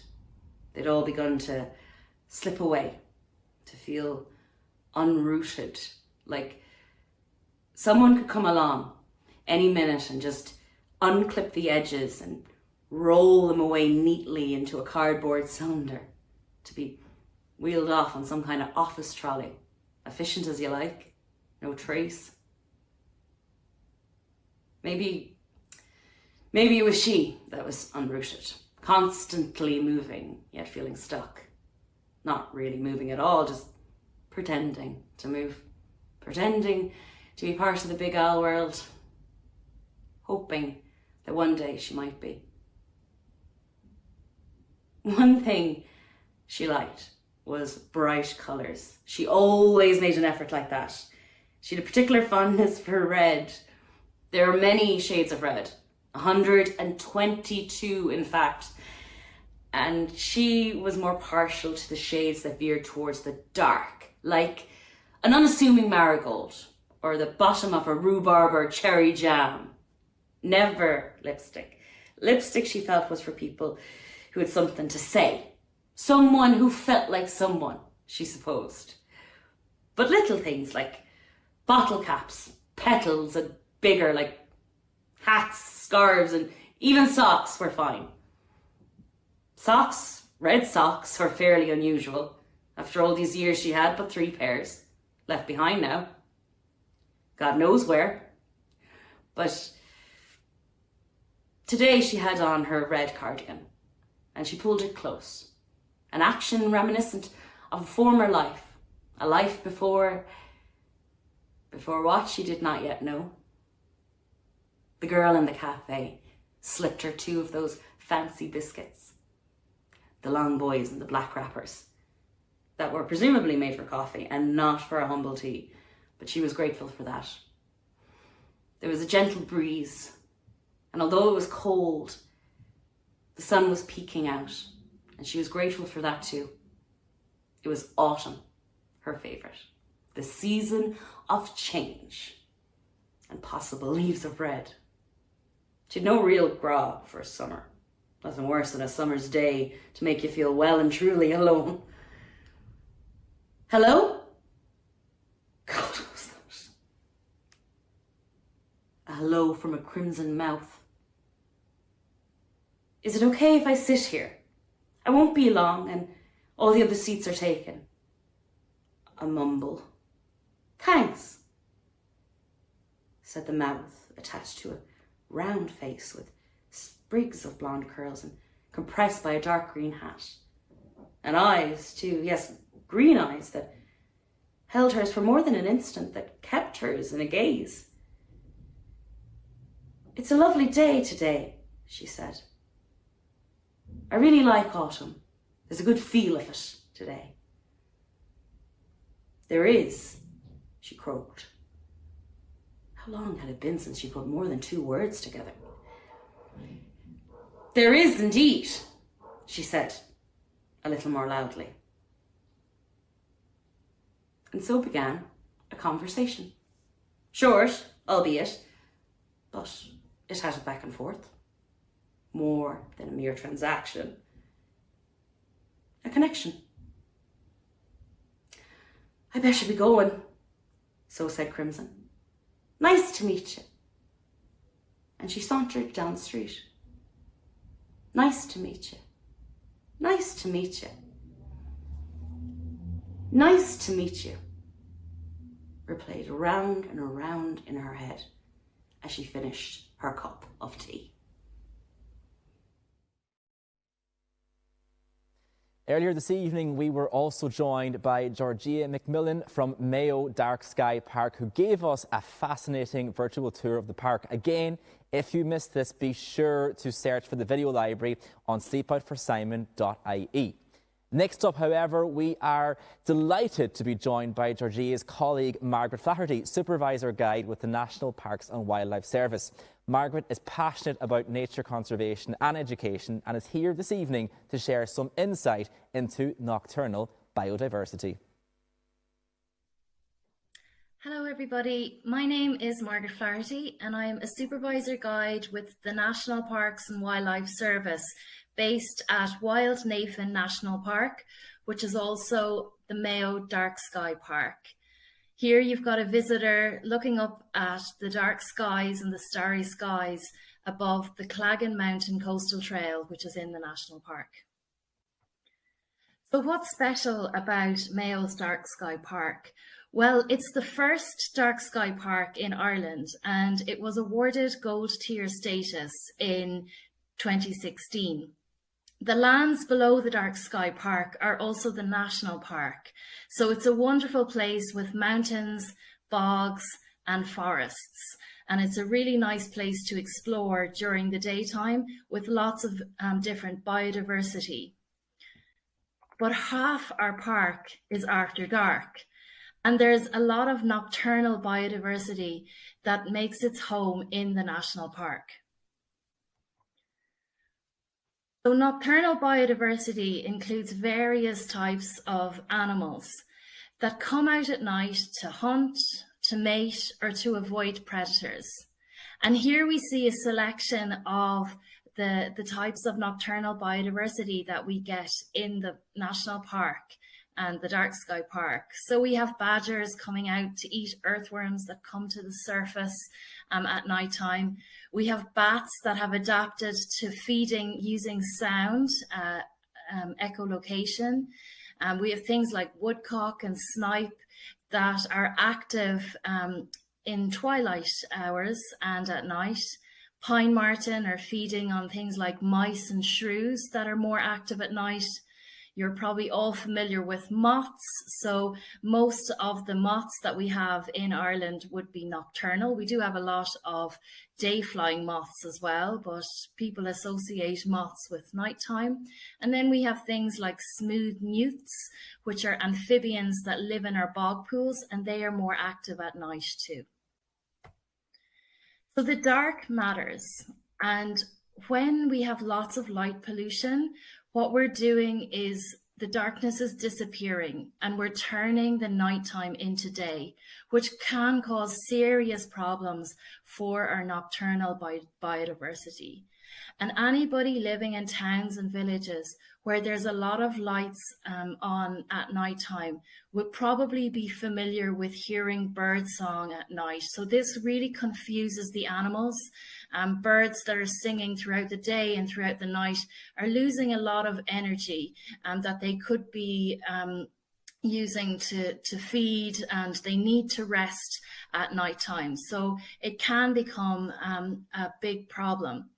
Other issues with having a lot of lights on at night is it attracts things like moths and other invertebrates. So they're attracted to the unnatural lights, our artificial lights, and that's taking them away from other work that they should be doing, like pollinating our plants.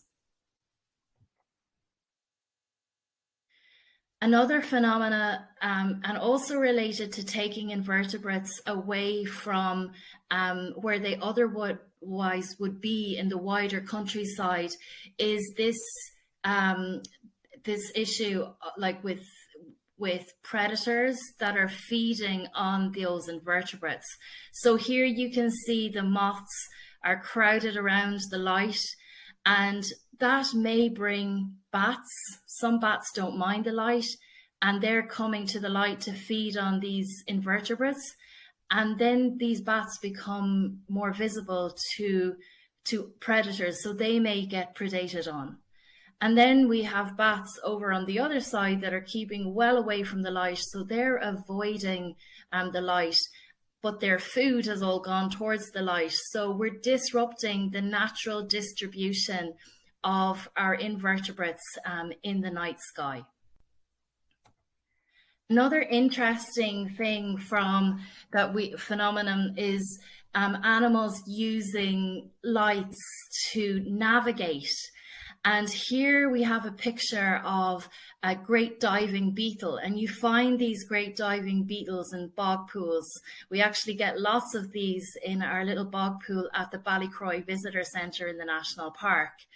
And what they do is they will move from bog pool to bog pool to search for mates or to look for other resources for feeding.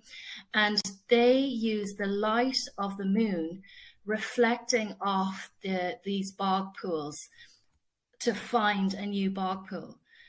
But if you see in the photograph here, we have the moon, which would shine on a wet surface like a bog pool, but it also shines on wet roads.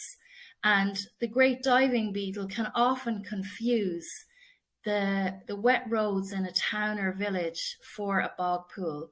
So when it lands there, it effectively has used lots of energy to get to where it thought it needed to go, but ended up in a very hostile environment for it. So it's not arrived at its destination.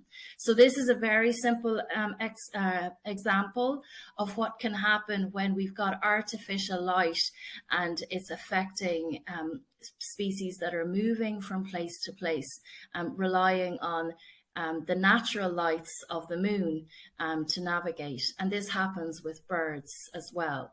So it just goes to show you how it's so important that we have places like dark sky parks, or where we're protecting the nocturnal biodiversity by keeping the skies naturally dark. For those of you that might be interested in visiting the national park, here is a map showing the extent of the park. So just up in the corner there, you'll see a little yellow dot in the northwest corner of Mayo. And here we've got, to the north of the park, we have Bangor Erris. To the south, we've got Mulranny. And then just over here to the southeast, we have Newport. The light blue colour in the centre of that area is the extent of the National Park, and the sky above that is the Mayo Dark Sky Park. And we have 3 recommended viewing points for the dark sky. We've got the Ballycroy Visitor Centre, the Claggan Mountain Coastal Trail, the image you saw at the beginning of this presentation.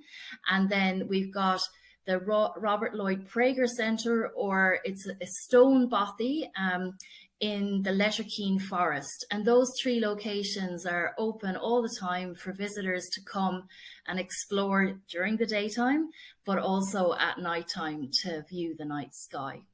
Now, you don't need to come to the Dark Sky Park or the National Park to enjoy nocturnal biodiversity. If you're lucky enough to have a garden at your house, or to live in an area where you've got some nice habitats nearby for wildlife, you can come across a lot of nocturnal biodiversity around your homes.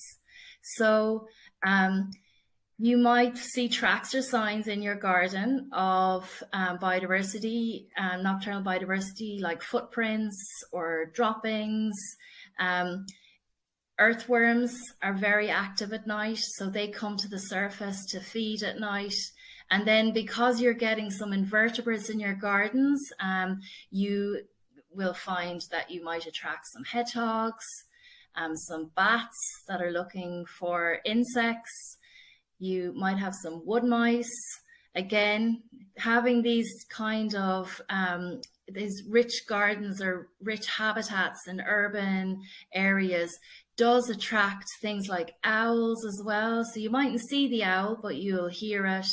People have some foxes come into their gardens as well. And then, of course, there's moths. So on your big sleep out, you might come across some of this biodiversity. And I guess to increase your chances of seeing them, if you remain very, very quiet and still, you might come across some of the wonderful nocturnal biodiversity that we have here in Ireland. So thank you very much for listening. We'd love to see you at the National Park and Dark Sky Park at some stage, but the most important thing is just to get out and enjoy some of that wonderful nighttime wildlife that we have. Thanks again for listening. Now, a quick reminder that there is still time to enter our photo competition, as many of you have been doing, as you'll see on the screen now. Simply take a photo, if you want to enter, simply take a photo of where you're sleeping out on this cold and wet Galway evening in October, and send the photograph to sleepout, so email address sleepout@galwaysimon.ie. We've been inundated all evening with some photographs, as you're seeing on the screen now. Keep sending them in. And if on the social media networks and platforms, be sure to tag Galway Simon Community in all your posts. It's time now also for another spot prize giveaway. Thanks to our friends at Westport House, we have a family pass for the Pirate Adventure Park up for grabs. For the first person to answer the following question: what is the name of the Mayo Dark Sky Park Visitor Centre located? So just to repeat that question again, where is the Mayo Dark Sky Park Visitor Centre located? That's an easy one. Email your answers again to sleepout@galwaysimon.ie, and best of luck. Now, as you know, 100% of proceeds raised tonight will go directly towards safeguarding Galway Simon's essential homelessness prevention services, which include an outreach community support service, a specialist women and family service, a drop-in centre resource, and a dedicated youth service that works with young people aged 18 to 25 who are at risk of or experiencing homelessness. To give you an idea of the real and lasting impact that your support can make, I want to introduce Sarah. Sarah has a powerful story to tell about how Galway Simon's youth service helped to transform her life.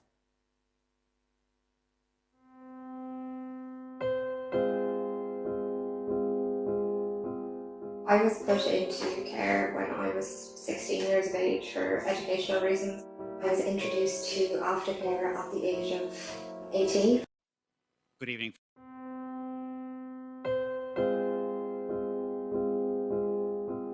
I was put into care when I was 16 years of age for educational reasons. I was introduced to aftercare at the age of 18. At that time, I didn't know how to cook. I didn't really know how to budget. I didn't really know how to live. It just kind of felt like I was 17 one day, and then I turned 18 and I was told you're an adult now. You're kind of on your own. So I spent about a year living in private rented. At the time, I didn't realise that the landlord was going to sell the house. I also had epilepsy at the time, so I was having quite a significant amount of grand mal seizures. Because all of this stress was going on, I suffered a miscarriage in the second trimester. It just kind of felt like at that time my entire world was kind of falling down around me, not knowing where you're going and, okay, am I going to have a place to live? Am I going to be on the streets?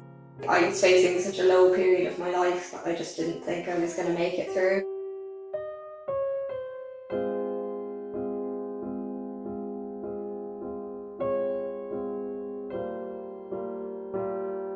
I found as well it does particularly affect those that are leaving the care system, because obviously they do not have the support of their foster families anymore, and they're just kind of told at the age of 18, you're an adult now and you're kind of on your own.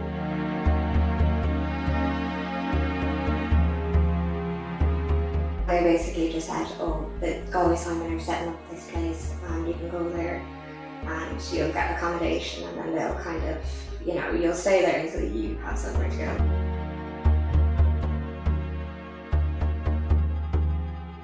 And the support that I was offered there was just absolutely phenomenal. When I was going through that loss, I was set up with counselling. They made me set up a savings account for the very first time. They helped me learn to cook, and there was a number of classes that were available, like pottery and stuff like that, and whatever kind of piqued my interest, they were really good at just supporting me.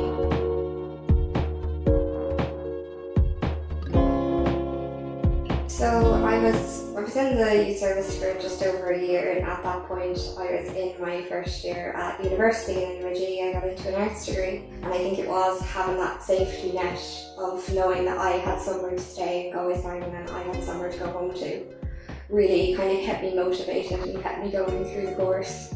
And I found that when there were stages where my mental health wouldn't be great because of what I went through, and when I felt like I didn't really have anyone around me, I could always kind of turn to the staff at Galway Simon, and they'd always prioritise my mental health and my physical health.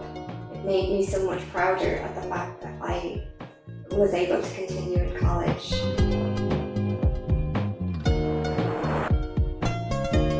They set me up with they had a move-on programme. I'd be living out of the youth service, but I'd still get the add-on additional support when and if I needed it. They helped me kind of find somewhere, and they set me up with DAFT and stuff like that. They'd bring me to viewings.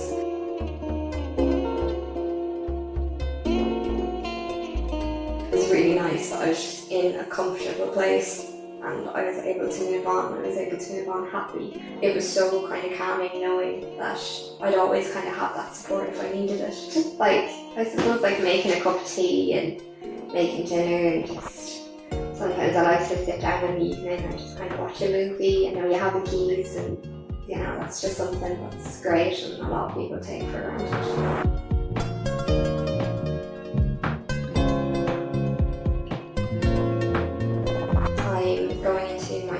at university.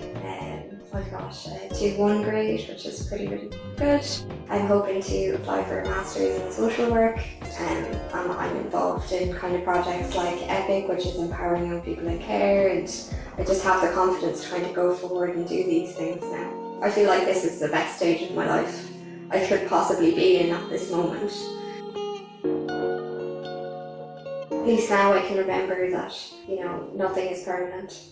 Everything is temporary, and you can kind of get through anything as long as you kind of have the right support around you, and that support is available,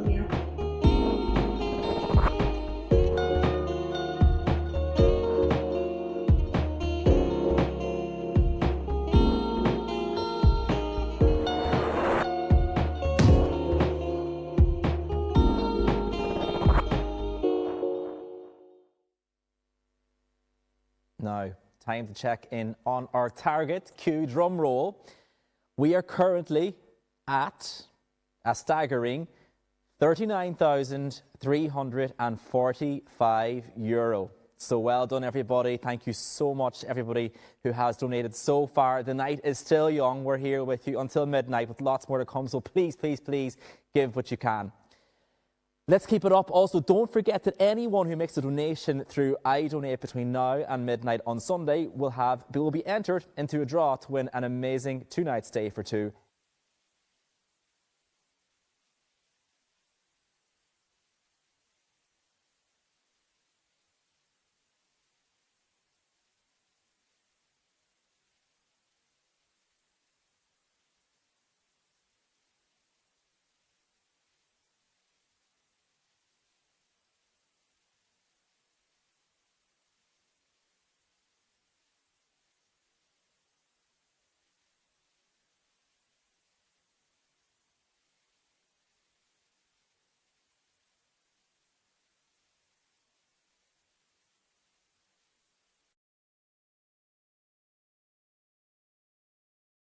I hope you enjoy them.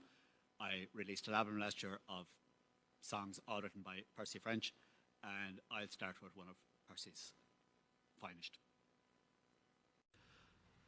I've a nice little house and a cow or two of grass. I've a planted garden running to me door. I've a shelter for me hens and a stable for me ass, and for what could a man want more? Maybe so, I don't know, for a bachelor is easy and he's free. I've a lot to look after and I'm living all alone, but there's no one looking after me.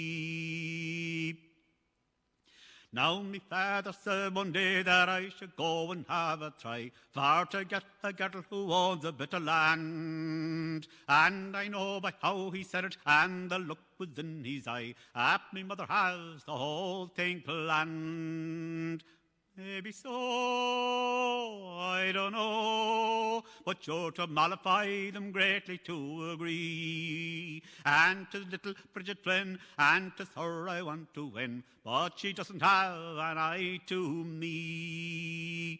Maybe so, I don't know, but you're to mollify them greatly to agree. And 'tis little Bridget Flynn, and 'tis her I want to win, but she doesn't have an eye to me.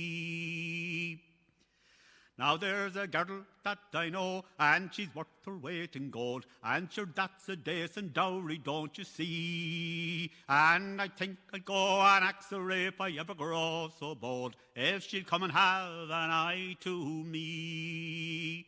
I don't know, will she go, but I'd like to have her sitting on me knee, and I'd sing like a thrush on a hawthorn bush, if she'd come and have an eye to me. I don't know, will she go, but I'd like to have her sitting on me knee, and I'd sing like a thrush on a hawthorn bush, if she'd an eye to me.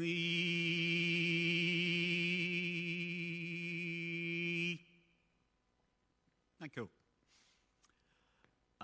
I'll sing another one. It's a song that I sing regularly at hen parties, of all things, and it gets a great laugh. It was written by an English folk singer called Leanne Roselson, and it's actually written from a woman's point of view, as you'll hear. Don't get married, girl, you'd sign away your life.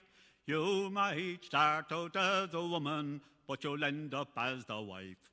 You can be a vestal virgin, take the veil, or be a nun. How about don't get married, girl, for marriage is no fun. It is grand while you're romancing, and he plays the lover's part.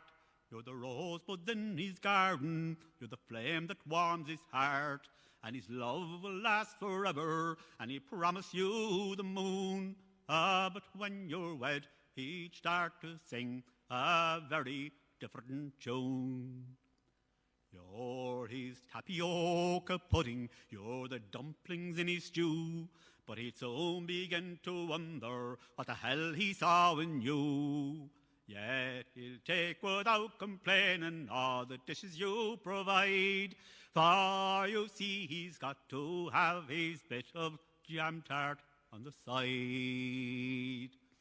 So don't get married, girl, it's very badly paid.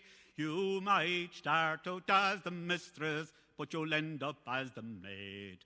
Be a daring deep-sea diver, be a polished polyglot, but don't get married, girl, for marriage is a plot.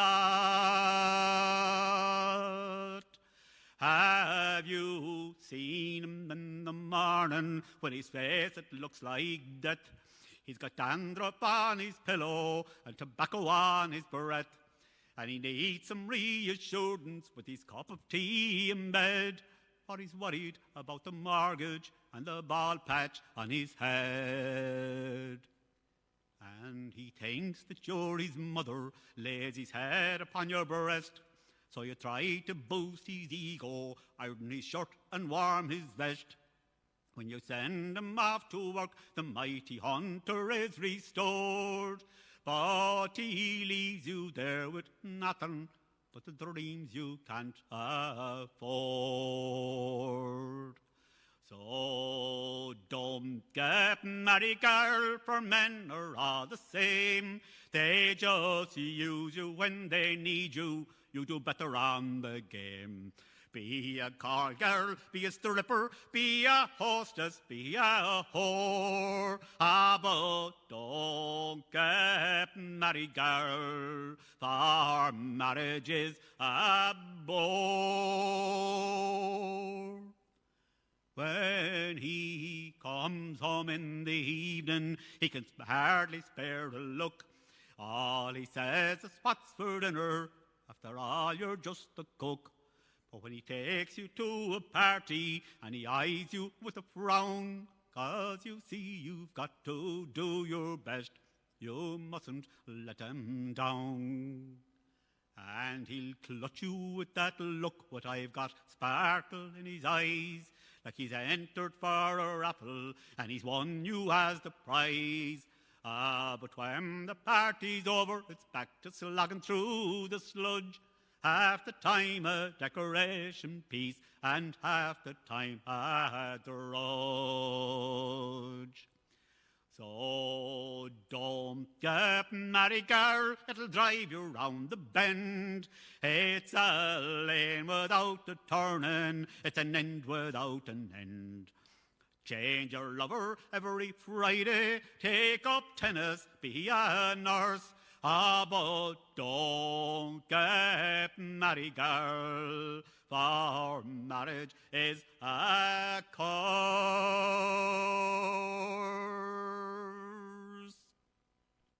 I'll sing a traditional song that the Black family made famous many years ago, Mary Black and her family.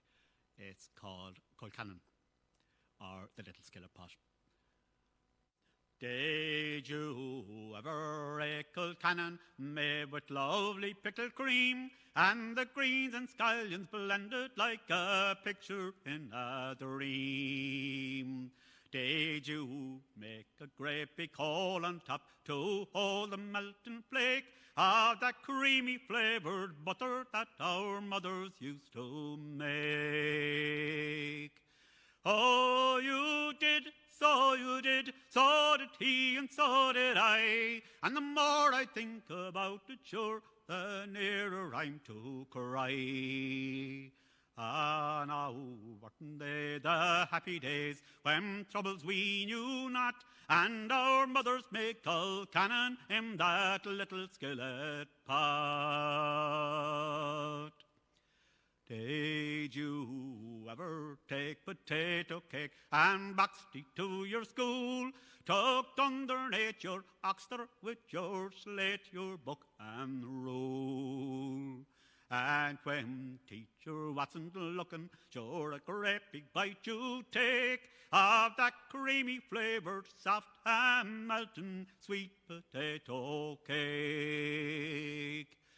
Oh, you did, so you did, so did he, and so did I. And the more I think about it, sure, the nearer I'm to cry. Ah, now, weren't they the happy days when troubles we knew not, and our mothers make a cannon in that little skillet pot? Did you ever go a-courting, boys, when the evening sun went down and the moon began a-peeping round the hill behind the town? Did you ramble down the boreen where the Clorachine was seen as you whispered loving praises to your own dear sweet Colleen? Oh, you did, so you did, so did he, and so did I. And the more I think about it, sure, the nearer I'm to cry. Ah, now, weren't they the happy days when troubles we knew not, and our mothers make all cannon in that little skillet pot? Did you ever eat Kilcannon made with lovely yellow cream and the kale and plain? Again. Did you ever eat Kilcannon made with lovely yellow cream and the kale and praties blended like a picture in a dream? Did you take a great big forkful out and dip it in the lake of that heathery flavoured butter that our mothers used to make? Oh, you did, so you did, so did he, and so did I. And the more I think about it, sure, the nearer I'm to cry. Ah, now, weren't they the happy days when troubles we knew not, and our mothers make all cannon in that little skillet pot?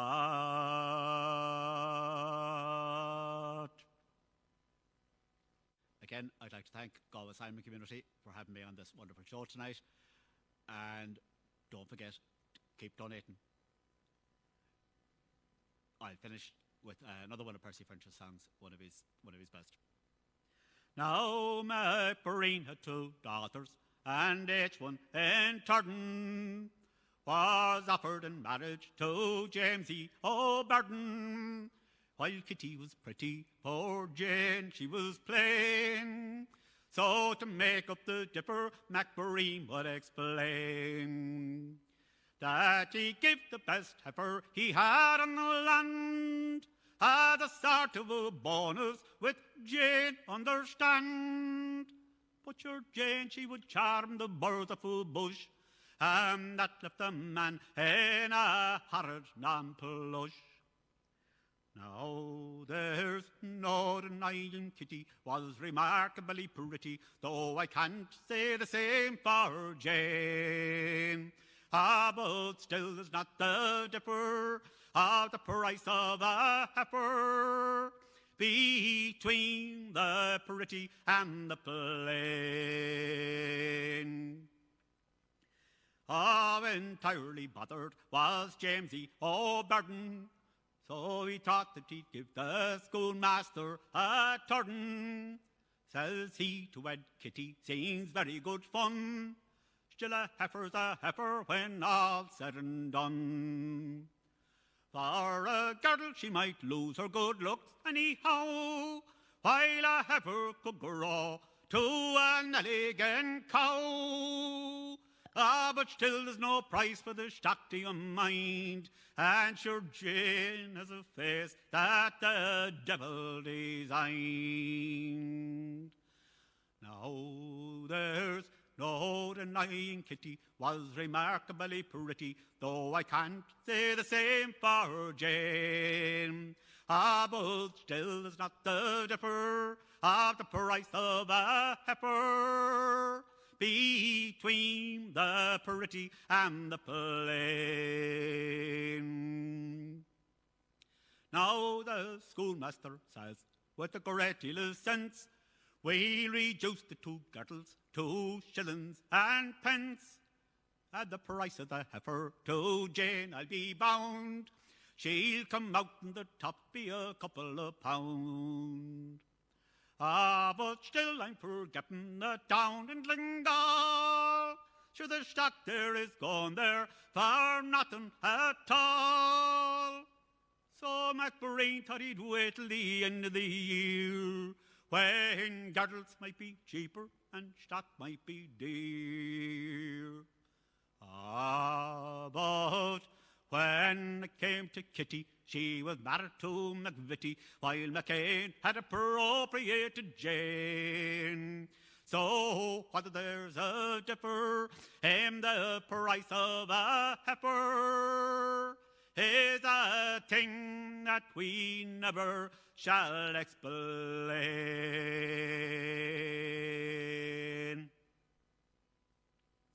Thank you very much, folks.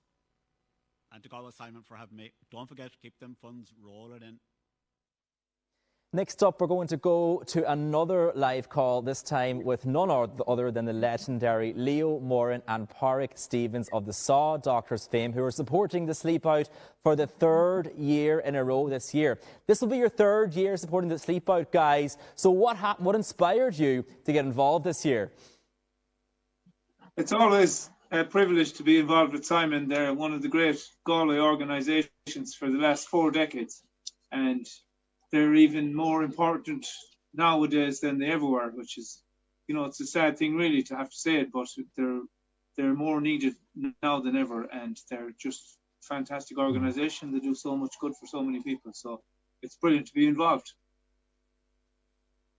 Super, super. Well, usually you'd be busking down in the square in Tuam this evening, but unfortunately, due to restrictions, we're not permitted to shake buckets this year. But you're going to give us a song anyway, which is great. Is there anything you'd like to say to people tuning in before you give us your song, lads? Well, we're just delighted to be involved. Padraig has written a song especially for the occasion tonight. No better man to come up with the goods in a short time span. So we're just delighted to have a new song and something relevant for the evening. So give plenty of money. And give plenty of money. Well, look, lads, good advice there. And look, the stage is yours. Take it away. Oh, to have a little house, shelter from the winter night. I'm alone and awful cold, longing for the morning light.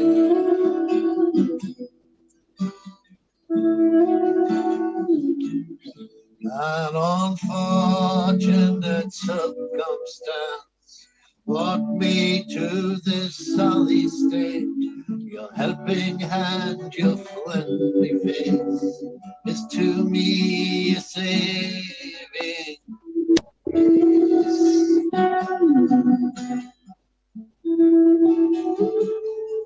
This is a time of healing, time for compassion for everyone. This is the time of giving, a time to care for everyone. This is the time, this is the moment, magical time for everyone. This is the time of be holy, time to pray. Everyone.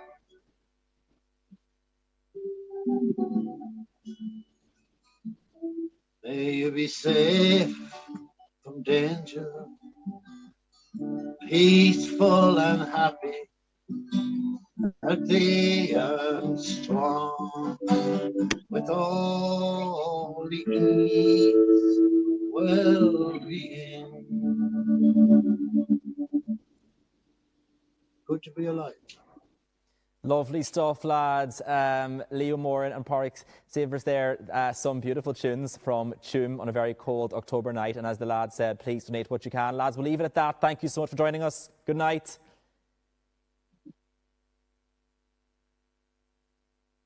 Bye-bye, bye-bye. Now, next up, we're delighted to be joined by Malachy Duggan, who is with us tonight to host an exclusive virtual sleep-out version of the This Is Galway's Great Big Galway Quiz. It's a fun, general-ish knowledge quiz, and we're not asking you to send in your answers, but there might be a prize in store, so be sure to listen carefully.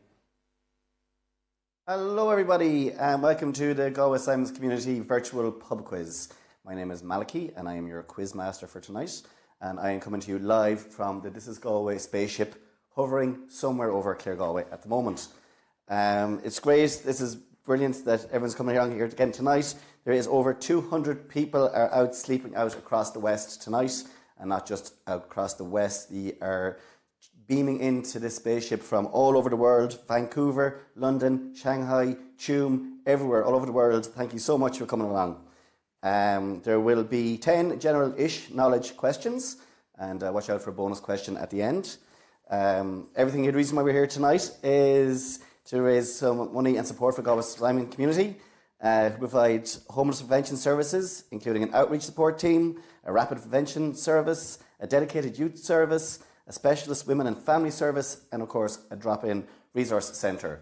So that's why we're here. And last year when we did this, the whole night, your funds raised through the Sleep Out directly supported more than 500 individuals and families facing homelessness here in the West. So massive bullabus to everybody who was here last year. Let's raise more this year.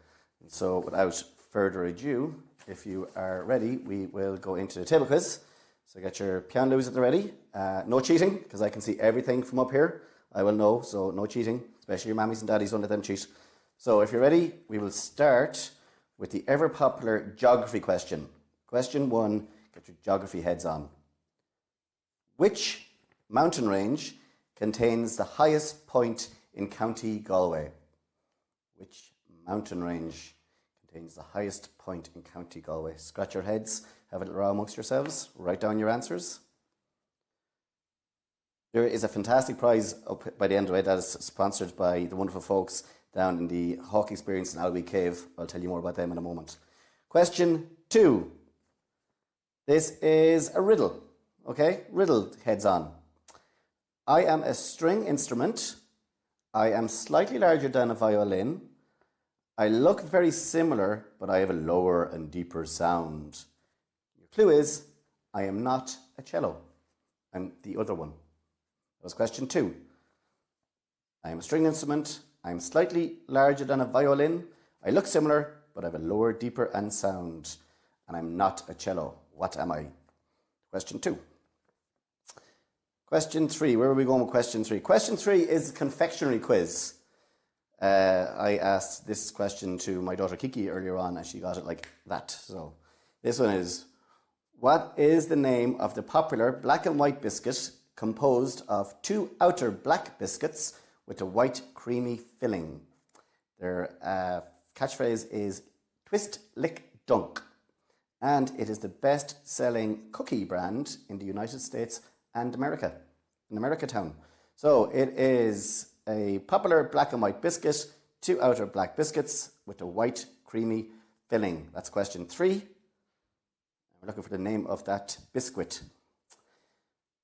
Question 4. Where are we going for? Sport. Local absolute legends, Afri Kyo and Fiona Murtagh. They won Olympic bronze medals for what sport this year? If you're out there, we are so proud of you. Well done. So proud of you. So Afri Kyo and Fiona Murtagh, they won Olympic medals for this year for which sport? That was question 4. Question 5 brings us to animals. Question 5 is, what type of animal sleeps during the day and comes out to play at night? What type of animal sleeps during the day and comes out to play at night? Hint, you should have been paying attention to Margaret from Wild Elephant National Park. She told us all about them earlier on. What did Margaret tell us about animals that sleep during the day and come out to play at night? That's halfway through. It's question 5. So the prize tonight is, there'll be a bonus question at the end, and it'll be kind of a fastest fingers. But the prize is an amazing hawk walk experience down the Allowee Caves. It retails about 95 quid per person, and one winner is going to win a lucky prize for 2. You're going to walk through the Hazel Woodland with an experienced falconer and learn the art of falconry. And the ticket also includes a guided tour of Allowee Cave, as well as entry to the Birds of Prey Centre, where they can watch an interactive flying demonstration. So that's what we're playing for tonight. So watch out for the bonus question at the end. And I've forgotten where I was. I think I asked question 5 last. I did. Question 6. Galway question. Name the most walked footpath in Galway that stretches from the Claddagh to Blackrock. The what? Name the most walked footpath in Galway that stretches from the Claddagh to Blackrock. That was question 6. One word answer. It's the something. Question 7. Brilliant. Homeschool quiz. If this was the This is Galway question table quizzes we did, one of the other lockdowns, Kiki would come and ask this question, but I'll try this one instead. So homeschool question. This is to see how much you know about history, kind of. What was the name given to the people of the largest empire in pre-Columbian America? What was the name given to the people of the largest empire in pre-Columbian America? Fear not, there's more information. The Spanish conquered this empire in 1572, and the popular Disney film The Emperor's New Groove, love that movie, was set in this empire. So, what was the name of the empire that The Emperor's New Groove was set in? Is probably the easiest way of asking that question. That's question 7. Question 8, and we're on to music. Music round. Everybody get your music round heads on. What Saw Doctor's song was recently covered by Nigerian-born Irish singer Tulu McKay, and how beautiful it was? What was the name of the song? The clue, it says to sing this, but I won't, because even though I'm up in a spaceship, I won't inflict my singing voice on you. So the clue is, oh, I wish I was on the stone walls and the grass is green. That was question 8. Question 9 is alphabets. This is one for all the scouts sleeping out tonight. Scouts, big shout out to all the scouts. What is the 5th phrase in the phonetic alphabet? Scouts in the family should know this. So what is the 5th phrase in the phonetic alphabet? So it's Alpha, Bravo, and the rest. The 5th one. It's the 5th phrase. And that brings us to question 10, which is the space question, which is where I am right now. This is my own topic of expertise. Question 10, space. What is the 3rd planet from the Sun and the only astronomical object known to harbour and support life? If you're looking for a clue, you just plonked your tent on it. It's just over, I can actually see it just over here. It's just down there. Hey everybody. What is the 3rd planet from the Sun and the only astronomical object known to harbour and support life? That is question 10. So, here is the bonus question. Here is how you're going to win the prize. If you've been paying keen attention, and if you remember the quiz last year, we want you to take the first letter of all the answers and you jumble them up. You get the previous 10 questions, spell out the words that we heard a lot about tonight. So, figure out what it is. So you have 10 letters, jumble them all up. They spell out a word that you've heard a lot about tonight. And the first person to email the correct answer to sleepout@galwaysimon.ie, sleepout@galwaysimon.ie, will win the fabulous prize sponsored by the wonderful folk at the Allowee Caves. That's the Hawk Walk experience, a private 1 hour long walk through a hazel woodland with an experienced falconer. to learn the art of falconry. How cool is that? It's a brilliant prize. And the ticket also includes a guided tour to Alloy Cave, as well as entry to their Bird of Prey Centre, where they can watch. Anybody answered? Anyone? Yeah, the answers, they're coming flying in. There's loads of right answers coming in, so we're just going to check and see who was first there. But keep entering anyway. So sleepout@galwaysimon.ie, jumping up all the letters and come up with the word you've heard a lot about tonight. Really important. I will give the answers, but first I'm going to do some big shout outs. Shout out to some very, very special people. A big, huge shout out to Jackie O'Dowd, who is on the high seas sleeping out. She is somewhere on a ferry around France at the moment. And Jackie is one of the original volunteers with Galway Simon Community when it first set up over 40 years ago. I don't understand, because she's only 21, so I don't understand how that's possible. But Jackie was there at the start and involved in the soup run to help people who were homeless at the time. So big shout out to Jackie O'Dowd. Stay safe on the high seas. Big shout out to the Laddie Tours Massive. The Laddie Tours are sleeping out on the open deck of their tour bus. How cool is that? And they will be stopping off at several Galway hotspots. So if you see the crew at Laddie Tours, give them a big howiya and a big shout out from us. A special birthday shout out. Happy birthday to Alicia Garvey, who is celebrating tonight, sleeping out with her family in Tuam. Doesn't say how old Alicia's birthday is, but everybody, big happy birthday, Alicia. Happy birthday from all of us. And her mum, Suzanne, is team leader for the 3rd year in a row in Tuam. Big ups to Suzanne as well. And then who else? Oh, final shout out to all these amazing Spot Prize sponsors. You couldn't do this without sponsors. And Galway's community and the Galway business community always, whenever you ask them for anything, they just come straight. They don't ask, what do you want to say? Here's what we can give you, here's what you need. So final shout out to all these amazing sponsors, and please support them. Alloy Caves, Wildlands, Dobros, Outback Jacks, IMC Cinema, Joyce's Home and Hardware, and of course Ballynahinch Castle. Big bullabus, and a thanks a million to all our sponsors. How are we getting on there? Have we got a winner yet? Can I call out the answers? Okay, right, I'll call out the answers. So the mountain range with the highest point in County Galway is the 12 Bens. What did I ask next? Oh, the string instrument that is slightly larger than a violin, that's not a cello, it's a viola. The really popular biscuit in Americatown is an Oreo. The legends Afric and Fiona, they won medals for rowing. A nocturnal animal sleeps out at night. Margaret told us all about them earlier on, so it's a nocturnal animal. Of course, it's the prom. The prom is the most walked footpath in Galway. Kick the wall at the end, or you haven't finished it. The name given to the people of the largest empire in pre-Columbian America was Inca, the Incas. Question 8. Oh, of course, we all wish we were on the N17. N was the letter we're looking for there, of course. Number 9 was the 5th phrase in the phonetic alphabet is Echo, Alpha, Brava, something, Echo. It was the answer we were looking for there.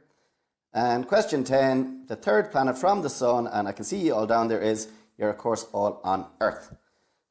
There are the questions. How'd you all get on? Did you beat your mammies and daddies? Who got the most points? Let us know. And also enter the competition. Keep supporting. Thanks so much for being here. Thanks so much for joining and listening to me talk. Big love from everyone. And this is Galway Simon Community and the Q1 Space Station. And best of luck, and we'll see you again soon. Goodbye. Now, congratulations to our winner for being so quick off the mark in answering our bonus quiz question. The answer, of course, was prevention. And a timely reminder that 100% of proceeds raised tonight will go directly towards Galway Simon's vital homelessness prevention services here in the West. The team at Galway Simon will be in touch to arrange the prize delivery with the winner, which is obviously, as we know, a visit, I should say, to the Alloy Caves. A reminder too that there are still some other more amazing prizes to be won, including the Wildlands Adventure prizes for the best photos. And speaking of photos, we've had lots of photos sent in all evening. We've had a stream going now and again. We're going to throw a few more back on screen now.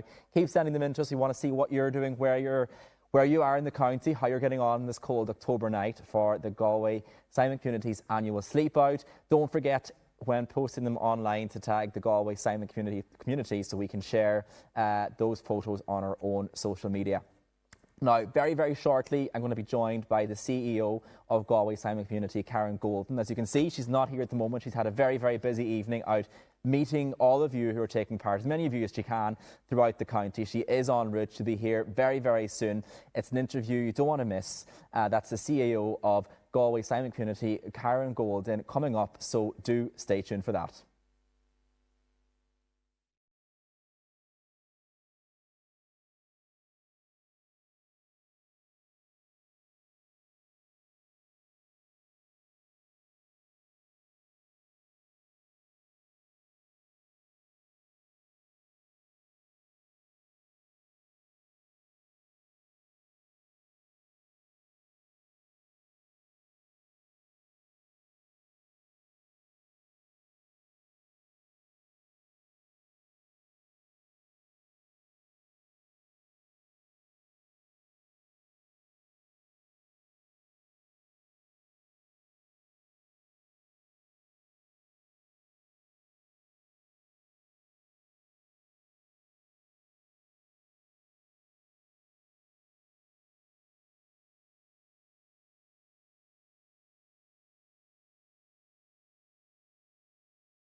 Well, as promised, we didn't have too long to wait. CEO of Galway Community, Karen Golden, you've made it.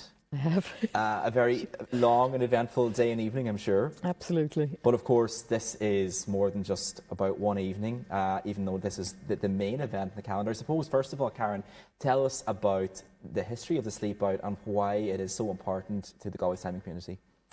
Well, there are two reasons, really. It started about 5 years ago, and there's two aspects to it. One is it's our biggest community fundraiser of the year. So in that respect, it's really important to us. A lot of the money raised tonight goes into our prevention services, and it gives us huge flexibility in helping us to either keep people in their homes, or if they can't stay where they are, if, for example, they're under a notice to quit, it helps us to help them to find somewhere else so they don't slide into emergency accommodation. So it's really, really important to us in that respect. And the other part of the sleep out that's really important is the solidarity piece. So for people who are part of our services, when they know that there are a lot of other people sleeping out in solidarity with them, that's very important to them. And for those who are taking part, it gives them a sense for one night as to what it's like to sleep out. It's 9 degrees out there, it's raining as we're coming in. It's not very pleasant out there. So we're really grateful to people for taking part, as I say, in both respects, raising the money to keep our services going, and especially at the moment to help us to safeguard the services, and also that solidarity piece with the people who we support. It's funny when you talk about the weather this evening, because it feels like so few months ago that myself and yourself sat down for last year's sleep out, and we talked about it, and it was a very similar cold October evening. How has the last year been for yourself and the organisation as a whole, Karen? It's been extremely challenging, I think in a number of different ways. And over recent months, what we've seen is that we have a lot more people coming to us for help. We saw a very welcome reduction last year in the numbers in emergency accommodation here in the west across Galway, Mayo and Roscommon. And unfortunately this year we're seeing that reversed. We're seeing the numbers in emergency accommodation coming up again, and that's reflected in the number of people coming to us for help. So this year already, to the end of August, we had seen a 28% increase in the number of people that we've supported. And behind all of those statistics, there are men and women and children in our community who are either experiencing homelessness or at risk of losing their homes and living with the worry and the trauma of that. So the number of people who we're supporting has increased very dramatically. And then on top of that, we're finding that a lot of people who we would have supported over the years and who had achieved significant stability, we're finding that people did very well at the beginning of the lockdown. And ironically, for some people who might have experienced a lot of social isolation over the years, they found that there was less of a gap between themselves and other people at the start of the lockdown, and people did okay for a while. But as this has gone on, and different support groups that people would be part of, for example, have yet to come back, we're finding that there's a lot more complexity in the work as things unravel a little bit more for people. So we have the combination of more people, and the combination then of the trauma of COVID, what the extended isolation has meant for people, also means that we're seeing a lot more complexity in our services. So it's been very difficult, and all of that has been against a backdrop of our shops being closed for 6 months last year, 5 months this year. A lot of our fundraising events are still cancelled. There's no bucket collections, for example, today with the sleep out. No street collections. The church gate collections haven't come back yet. So again, that underscores and emphasises why it is that the sleep out is so important to us. We were very fortunate and pleased to have Joan Cosgrove in here earlier on, and she gave a very honest testimony of her own experiences and how society has helped her over the years. And she talked about herself, how much it's so important that people watching tonight, if they can at all, to donate what they can. Can you tell us just where exactly the money from tonight will go? Well, a huge part of the monies collected this evening go into what we call our Essentials Fund. And it's a fund that gives us flexibility when our staff and volunteers are working with people who are at a particular crisis point. They have the Essentials Fund to lean back on to provide short-term crisis intervention. And I think for me, one of the things that really emphasised how important this fund is most of the money from the sleep out goes into that fund, and then we stretch it out over the course of the year. We really make it last. And for the first time this week, because of the increased numbers coming to us, it ran out. And there was no money left, and I've been speaking to a couple of the members of staff and the volunteers who work with our clients over the last couple of weeks, and when it isn't there, they really feel their hands are quite tied. So all of the monies raised from the fund this evening will replenish that fund, and again we will make it last over the next year to help us keep people either in the homes that they have or to help them to find somewhere else to live before they slide into emergency accommodation or worse. And the good news is that on our last count, we have reached the €40,000 target. It's a huge milestone, a huge Great milestone. news for all involved. Absolutely. So that's obviously going to be hugely important. And we thank everybody who has donated to for that. And for anyone else to please pick up the phone and do what they can. Now, I know vi tuhain into grohach enoch Karen bi to fod na hatche. So inistúin faoin lávi agatunni. Well, hosamúid an uachtarard agus búlmúid le cuid an amachléin an sin. Grúpi daine bhfuil ag denmhanóir teist dem líana. Ní rá si den ná rud a cíns mar seo dhéana an nuirí margheall an na lockdowns. So bhí si dhéantach bhí si go hálainn iad eáil le chéile ríis bheith ná rudí mar seo dhéana ríis. So bhí sianta fuil leo ar feadh tamil. Agus an sin thuamuid bhí muid túm chomá búlmuid le Padraig Stevens agus tá sam go rá an fís an nua gur hain sé díobh an sin ach bhí muidna leis tíoch ruba sin agus hain sé linne é agus bhí tinna beag lasta acu sa gáirdaín agus bhí se go hálainn an sin ar fad agus an sin bhí muid le Suzanne Garvey tá a bháthair agus Inian agus a ddruthar agus a ddruthúr agus fáistí sa gáirdaín tá dearm 56 campi acu so tá slua mór acu gathúr gur hasmuid timpeall bhí duine chin eile ag teachtamach has campa eile so tá si go hálainn trí glún de chláán amháin eáil ag zanna seo tá siad antaíocht dún tá siad a dhéanaan is le cear na chuig bliain.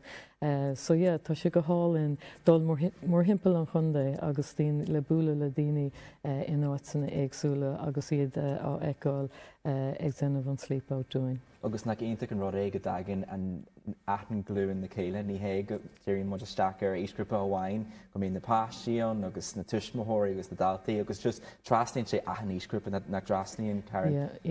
Well, is féidir le gach duine bheith fuair na floch is féidir le gach duine is dói bheith mí compordach nuair atá siad amach ar ihe cosúla an ihe seo.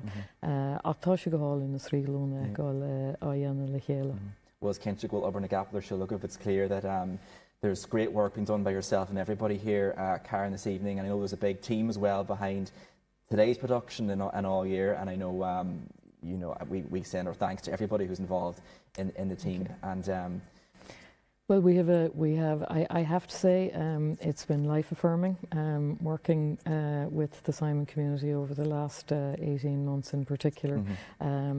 It's a pretty extraordinary and exceptional team to be a part of. I think everybody continued to come to work every single day for the last 18 months, and the support that has been provided to people has been pretty extraordinary. And there have been a lot of our clients, and the only person that they saw during the lockdowns, the only person they saw was their Galway Simon key worker. And when a lot of other services, I suppose, weren't able to stay open, thankfully we were. And so it's an extraordinary team of staff and volunteers, and I'm very proud to be part of them. And the other thing I would like to say is just a huge thanks to all of the people who helped make the Sleep Out possible. All of the sponsors, yourselves here in the studio, everybody who makes it possible, because it's very much Rascá chéile go mar na daoine agus tá an bhuachtaíomh. Ínteach bhfuil Karen gur míle maige as a bheith seo nach tú nervhí an bóthar leat agus sibhigdul. Gur míle maigi. Ínteach. Well, we're going soon to Ciara, guys. I'm getting some, we're getting some updates here in photographs. We're getting a lot of entries coming in, so we're going to put a few photographs on screen, which is fantastic. Don't forget some great prizes to be won. All we need you to do is take a photograph, obviously, and post it on social media. Just be sure to tag Galway Simon Community in your post so that we can reshare and we can put it up on screen, maybe if we get it in on time this evening. And also so that we can award prizes, of course, to the most creative photographs and to the most, I suppose, to the most fun photographs. So keep all that coming in. Now then, I'm going to pass you over to Ciara very shortly, who will be introducing the excellent lineup of local musicians who are getting ready to perform backstage. However, but just before that, we have another exclusive to share from you from local singer, songwriter and artist Maria Shiels, who has very kindly given us permission to share a video premiere of her brand new single, Calling Me Back, with you all this evening. The stunning video that you're about to see was filmed on location here in Connemara and features Steve Wickham from the Waterboys. Enjoy this. Start again, 1, 2.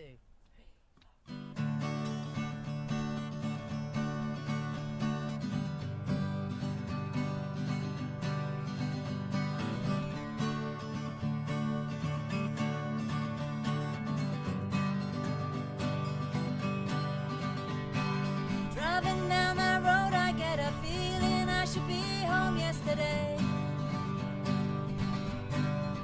As the ravages of time, well, they've broken out my mind, I wanna stay. Bring me back to the sound of your singing voice, even though it threw me out into the void, even though it sent me packing without choice. Calling me back home.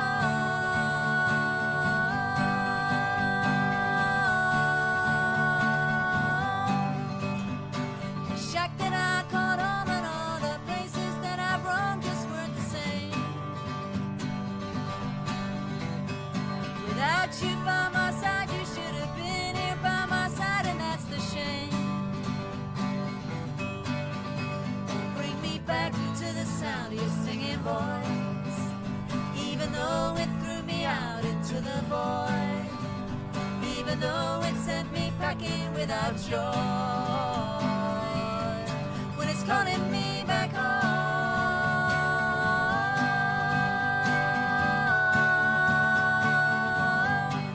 calling me back home.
'Cause the ravages of time, well, they've broken out my mind, don't wanna stay. Bring me back to the sound of your singing voice, even though it threw me out into the void, even though it sent me packing without joy. It's calling me back home.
Next up, we have Galway singer-songwriter Padraig Jack.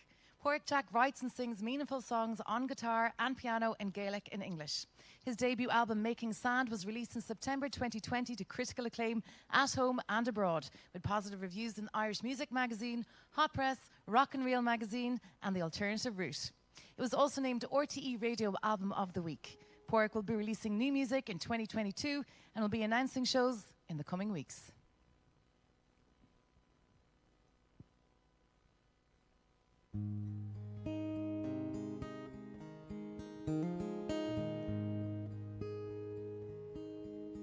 Eddie a gal am a light so labo Eddie a gal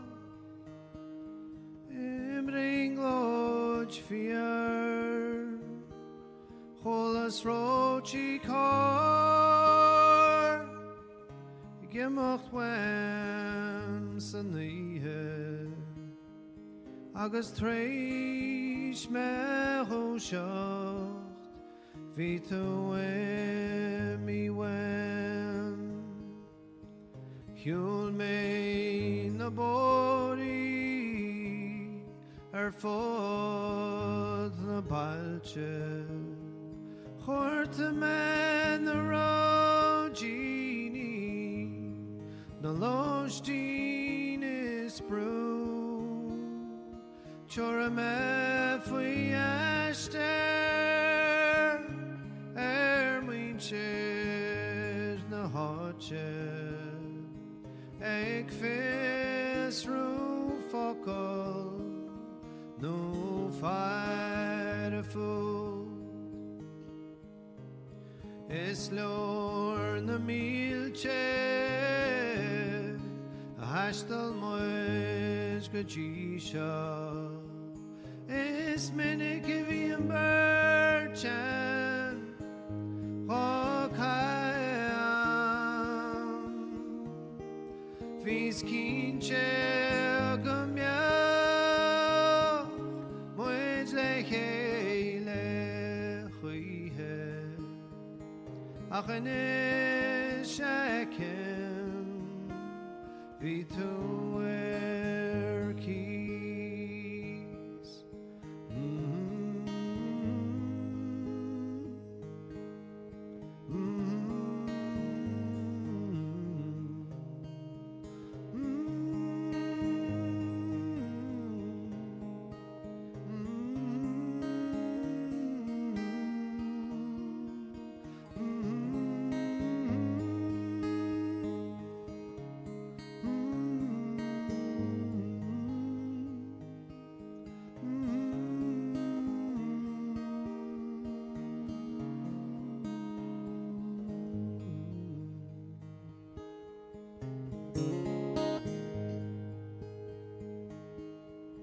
Don jochlom in yo Ní vinne go bhíon scanna Ruig ire díomhil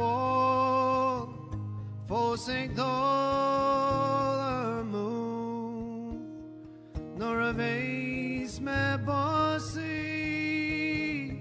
Smá scéal sa críochnaí Molly bon the story Taras Carme she's Eddie Hegal Emalai Salabo Eddie Hegal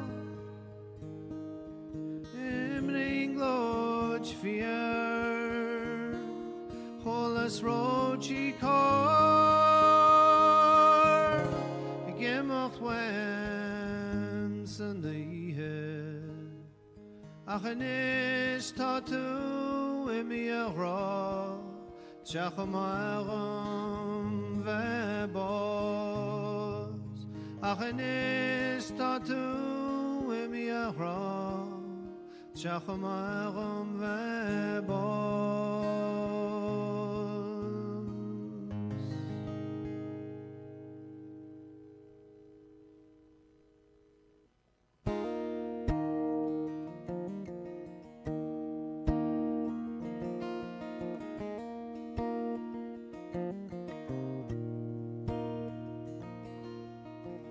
Many ever lived her life out loud with her sunshades on, ever singing a song. Many married to a middle-aged man, didn't marry for love. She was happy enough, she said, you, am I doing it right? I said, Minnie, you are a fading light.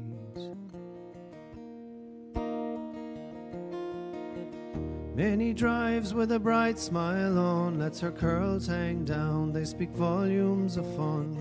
But honest eyes complied in a lie, she was incomplete, she was starting to die. And she said, uh-oh, am I doing it right? I said, Minnie, you've gotta set things right. And as we drank some wine and watched the sun go down in the back room,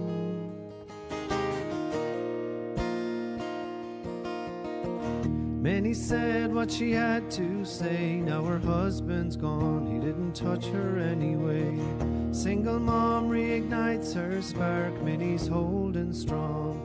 Her noose is gone and she said, ooh, I can feel it again. The new woman, she said, need not pretend anymore.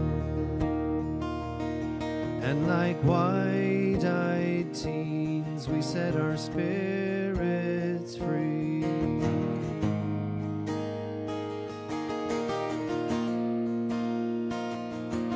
At the windowsill against her soft back skin,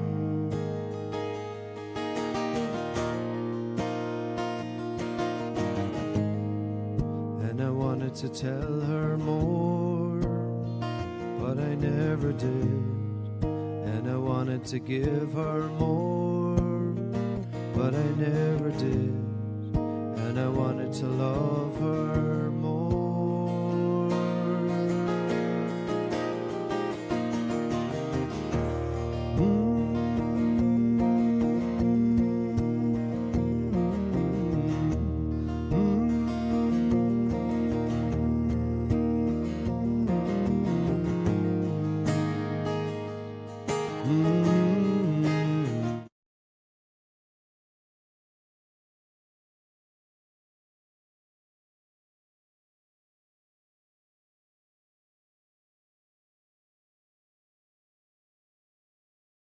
Far.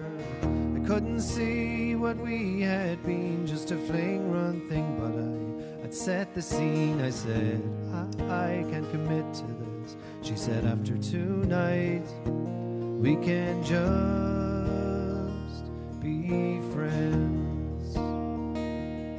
And as the Galway sky let the sun pass by in silence, we drank our last red wine and watched the sun go down and said goodbye. And Minnie's happy now, she found love somehow.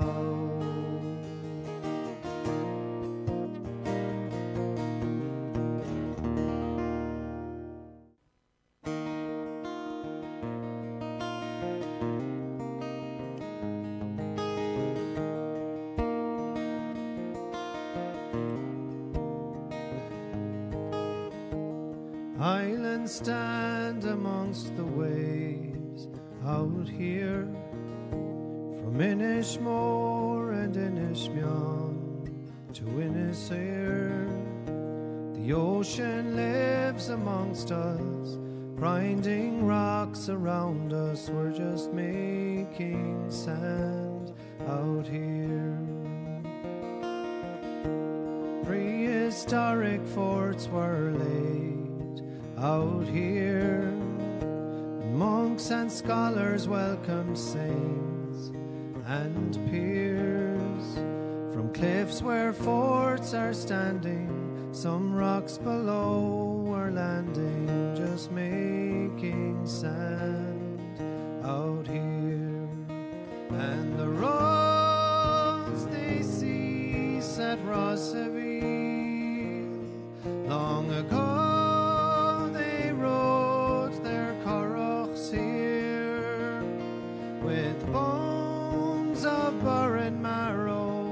shared blood with Connemara. We're just making sand out here. The seaside yields a fertile sod out here, and fishermen have another god to fear.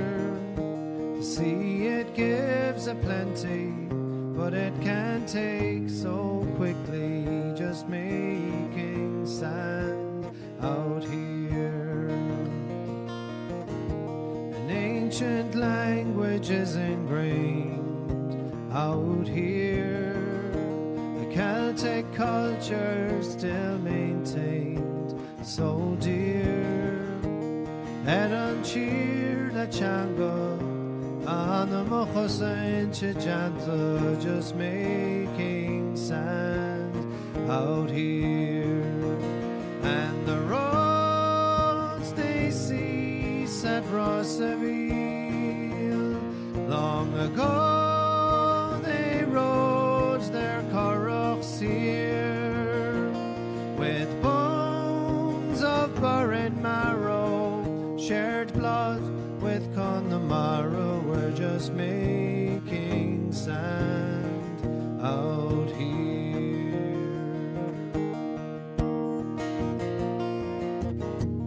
Three Chelchoch and Yachomu, Chachten Shaw, Shanochidana, call is clue, Toygun Shaw, Ilan all enough, Jacket.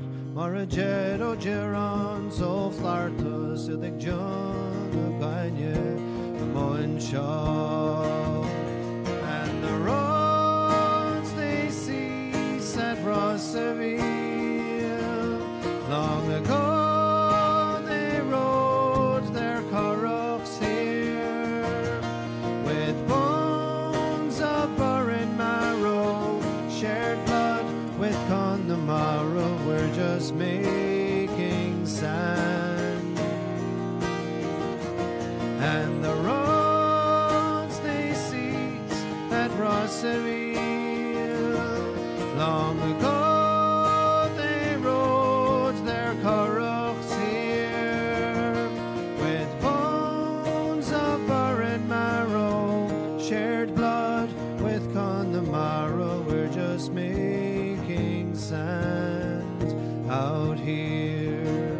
We're just just making sand out here.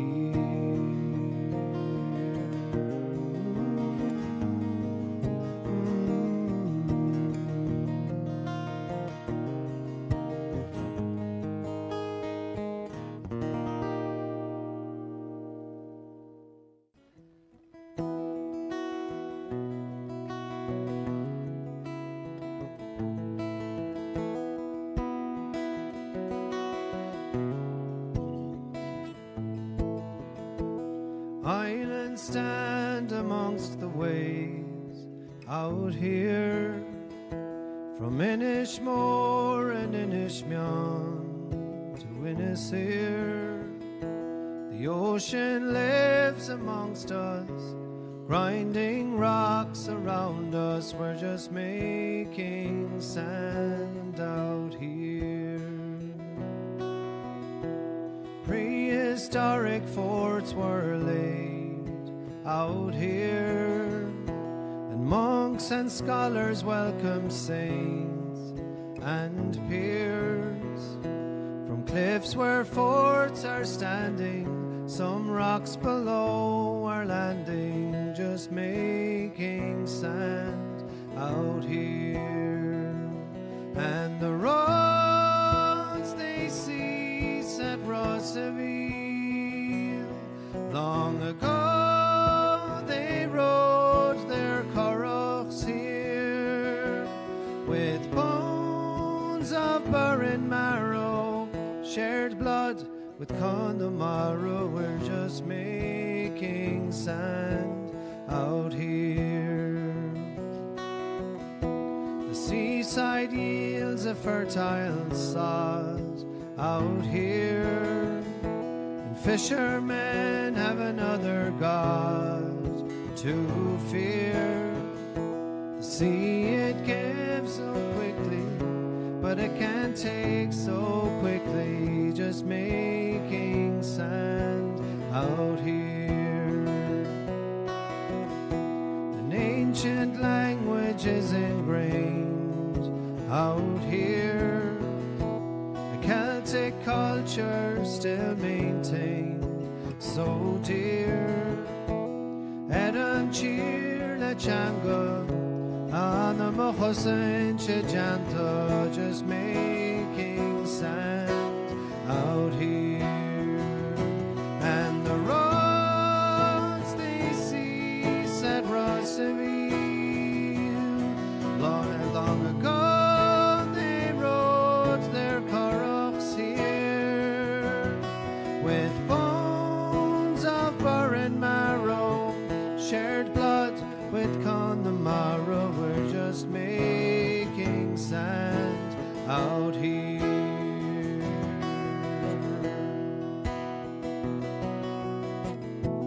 Three a chelchach an yachamu, chacht an shaw, Shanach oidon a call is clue, a toy gyun shaw, Ilan all enach jacket, Marajed o Geron so flarta, Sedig John o Ganye, a moin shaw.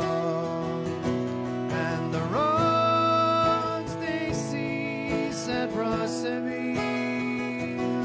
Long ago they rode their curraghs here, with bones of burren marrow, shared blood with Connemara. We're just making sand.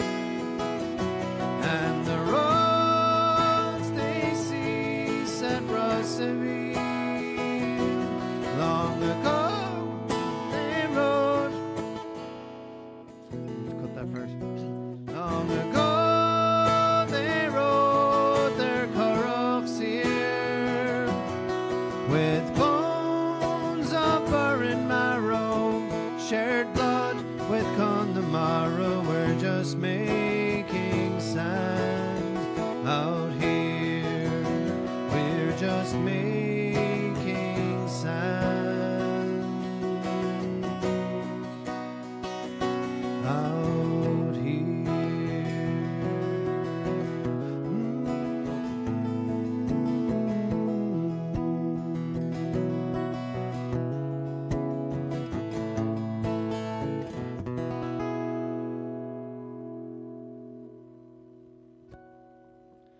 that was a song called Making Sand, which I wrote about the islands where I'm from. I think when I was writing it, I was trying to look at kind of the long-term archaeological history of the island, as well as the, you know, ongoing life that's going on, that's happening there, people living there, and so I think that's what I was trying to do when I wrote that song.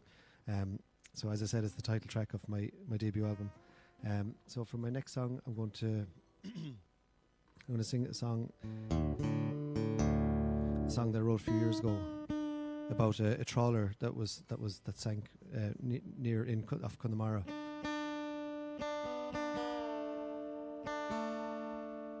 She went down in a storm, and I think when I was writing this song, I think I was trying to imagine what it might have been like to be in the wheelhouse of that boat on that night.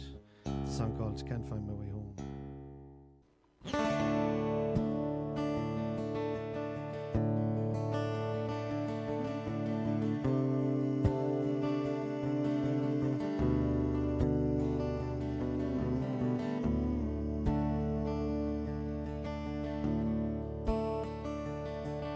As I'm crawling through this wilderness, I can't feel where I stand. I was cruising down on a one-way street, but I've lost track, I'm blind, and I don't know where I went wrong, and now I'm deserted in no man's land, 'cause I thought that I was so strong,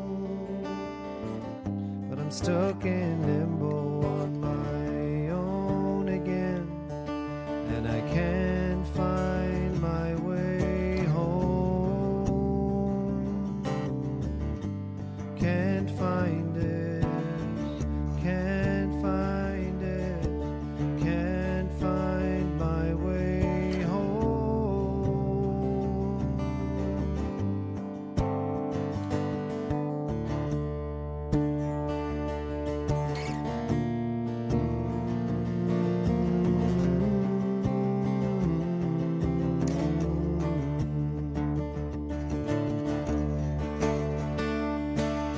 The breaks of dawn all slow still. There's an eerie chill, but there's light. I dream I see my islands before me, but I wake up and lose sight.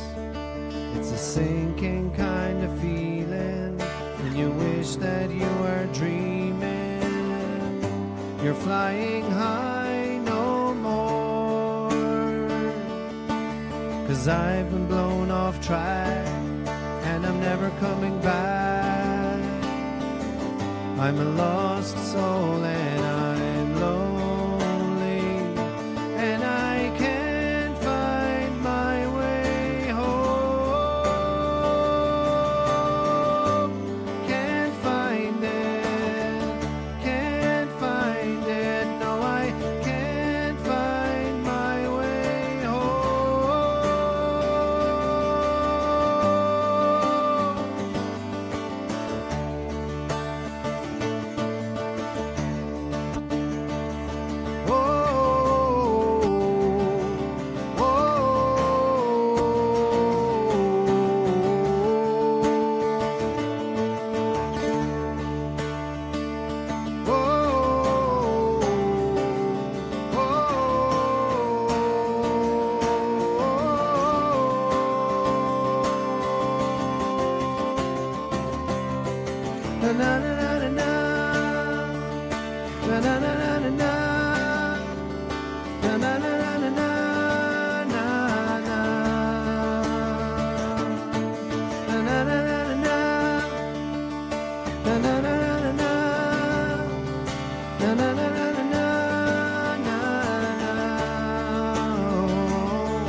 No, I can't find my way home.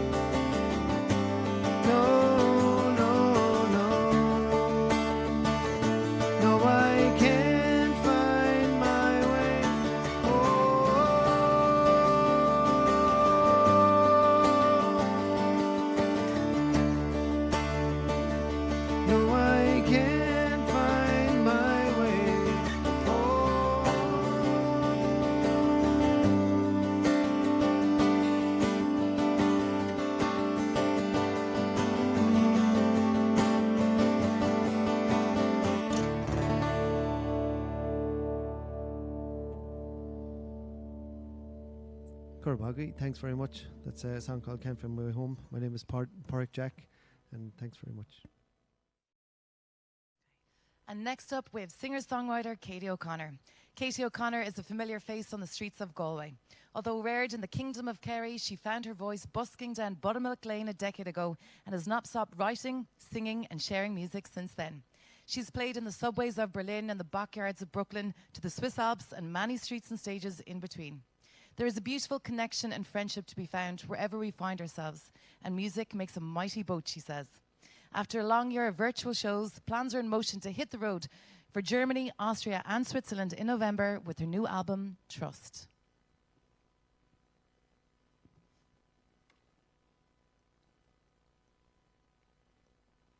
Hello, my name is Katie O'Connor and I'm a busker and a singer-songwriter. You might have seen me on Shop Street over the years, and today for the Simon community and the Sleep Out, I'll be playing some songs for you and some from my new album Trust. So I'll start with this one. This is called Daydreaming.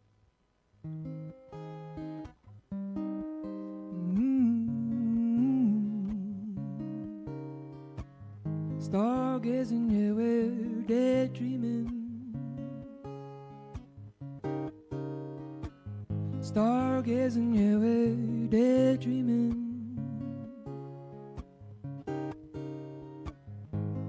Leaves blow kisses through the trees. The wind there whistles down High Street. Barefoot busker back in town. Oh, soulful sunny, sing it out. The birds, they soar above it all, murmuring in moods of love. And as I strum on cobblestones, outside Chicoli's residence, entwined between these tribal walls, I'm dreaming in. Whoa, whoa, I'm dreaming in. Stargazing, yeah, we're daydreaming. All these timeless hours running all around us, and we're helplessly in love. Oh, we're helplessly in love. Oh, we're helplessly in love. In our city, whoa, whoa, in our city, our home.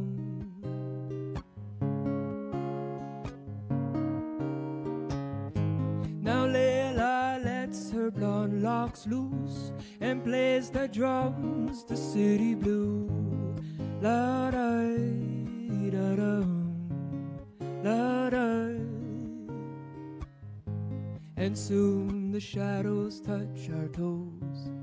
One more song and on we go. And as I strum on cobblestones, outside Chicoli's residence, entwined between these tribal walls, I'm dreaming in. Whoa, whoa, I'm dreaming in. Stargazing, yeah, we're daydreaming. All these timeless hours running all around us, and we're helplessly in love. Oh, we're helplessly in love. Oh, we're helplessly in love. In our city, whoa, whoa, whoa. In our city, our home. In our city, hey, hey, oh, oh. In our city, our home.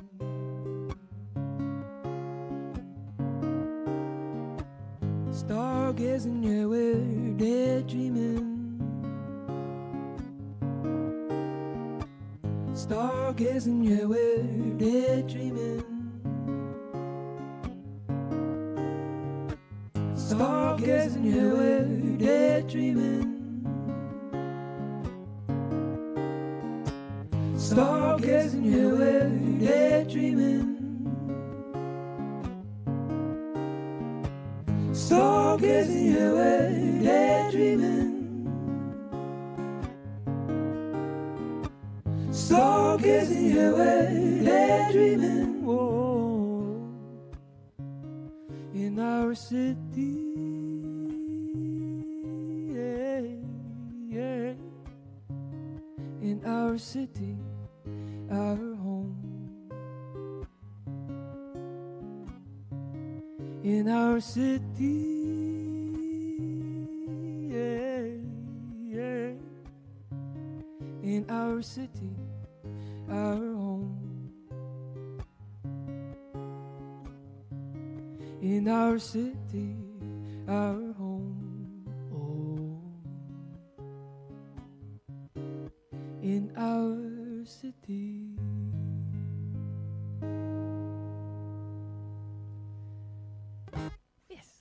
That is about sitting on the street in Galway and busking, where I've met so many wonderful, so many wonderful people and had so many wonderful experiences, and really feel like a part of the city because of who I've met on the street from all walks of life.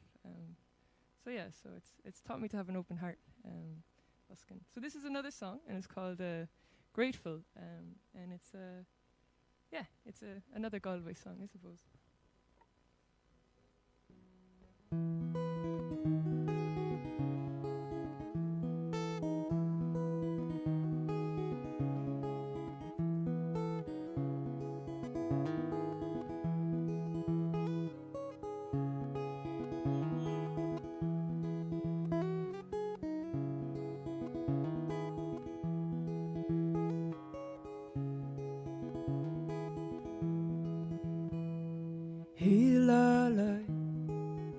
La oh eh oh eh la la oh I la la oh eh la la oh I. In the end it's love. In the end it's love, love, love. In the end it's love.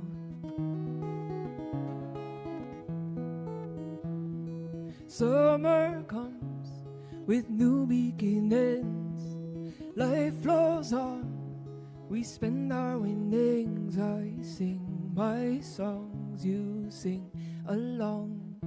We air our dirty laundry on our sleeves. Saw the light in Silver Strand, running free, while we still can the grief of losing yet to come. Today I chase my setting sun. Hey la la, hey la oh hey oh hey la la oh I.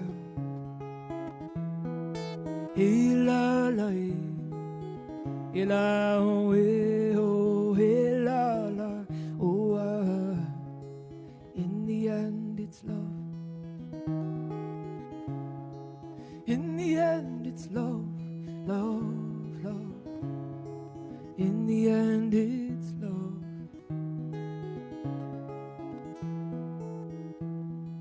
Winter hits, it sends me shivers. The politics of who'll deliver who. Humanity in hands of greed. Sometimes it seems we're chasing fickle dreams. Hey la la, hey la oh hey oh.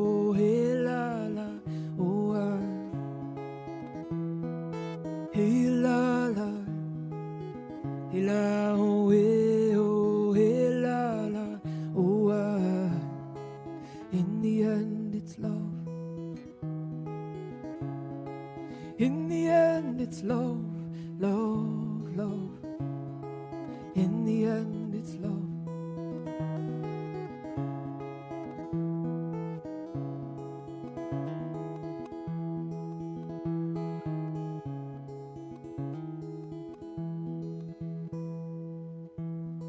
Seasons pass, sunlight lingers, memories made, they're just a glimmer now. Our laughter lines deepen and our hearts, though bold, beat much slower as time once spun must come undone. Hey la la, hey la oh, hey oh, hey la la, oh ah. Hey la la, hey la oh, hey oh, hey la la, oh ah. Hey la la, hey la oh, hey oh, hey la la, oh ah. Hey la la, hey la oh, hey oh, hey la la, oh ah, oh ah, oh ah.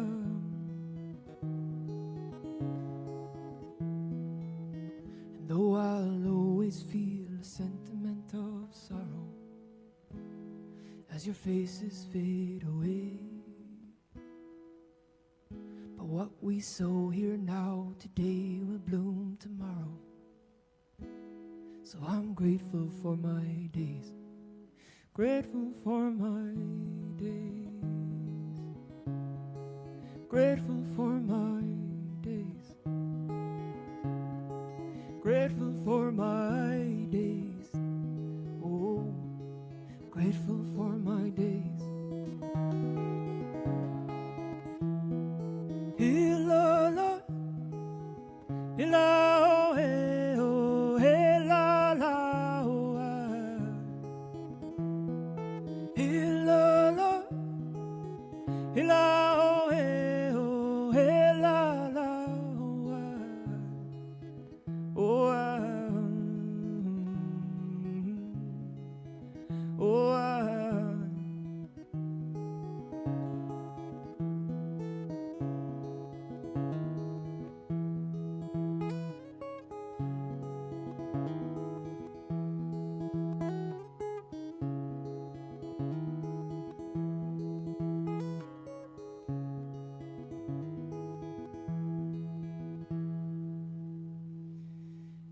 That is grateful.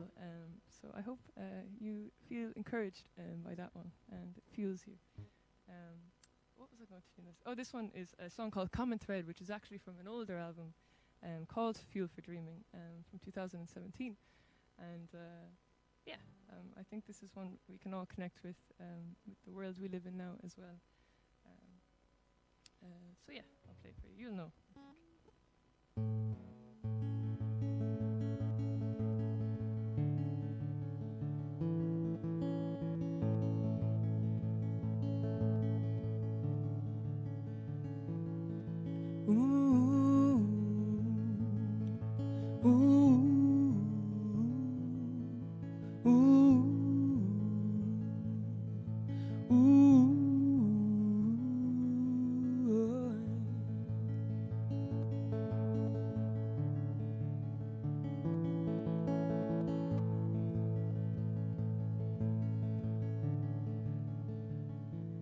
Hear them like 1,000 drums beat against the walls of your heart.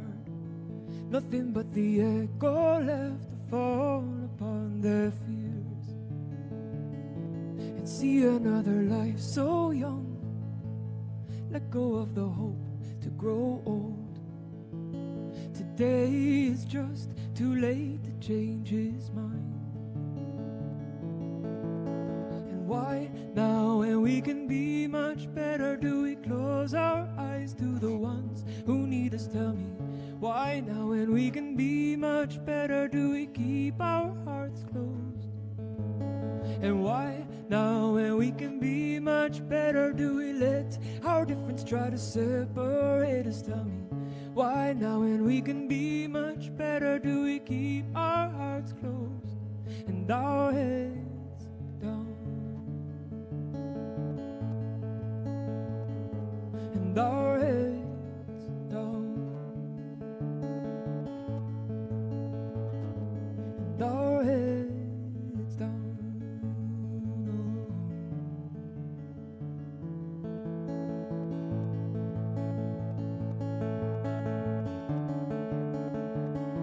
And see it as a nation falls, victim to the hands of its own.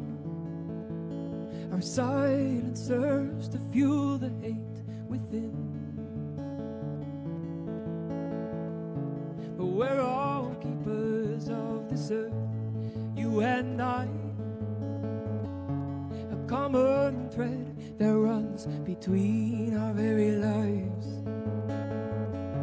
Together now we are wielding like a sword the power to ignite in love, or the power to ignore.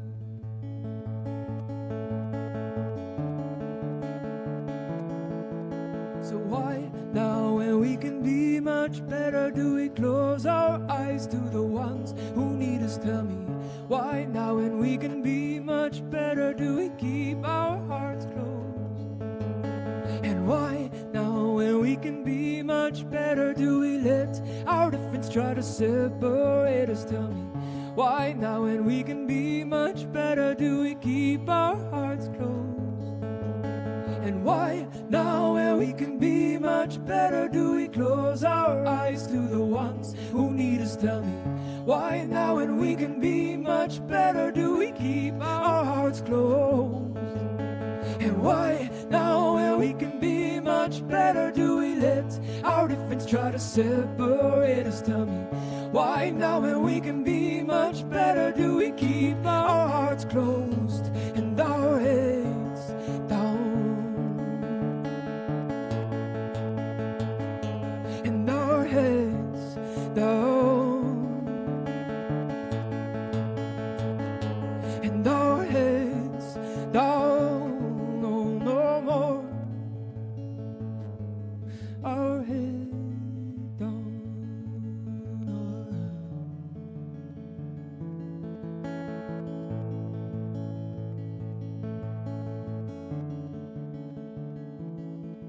Yeah, ooh, what a world to lose.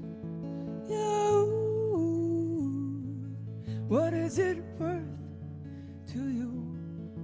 Yeah, ooh, what a world to lose. Yeah, ooh, what is it worth to you? Oh, oh, oh, oh.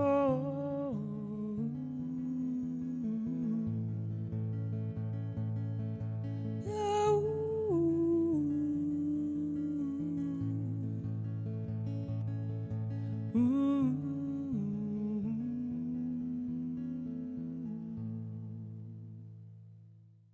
It's so nice to be asked to play for this event as well of the Sleep Out for Galway Simon community. It's a very, very important thing, and it's so wonderful to see the community come together. So thank you guys listening at home for being part of it in the way that you are, and yeah, I hope you feel the appreciation. Yes, there's no limit to what we can do together. So this next song is called Dreamers, and it's kind of about that too, about kind of dreaming, being a wakeful dreamer. So here it goes.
stay, some move along. Some stay until the feeling's gone. Some stay their whole lives long. Some never seem to find someone. Some living with their bruises and their scars. Some living with a hardened heart. Some living with a love so deep only heaven can fathom, fathom, fathom. Only heaven can fathom.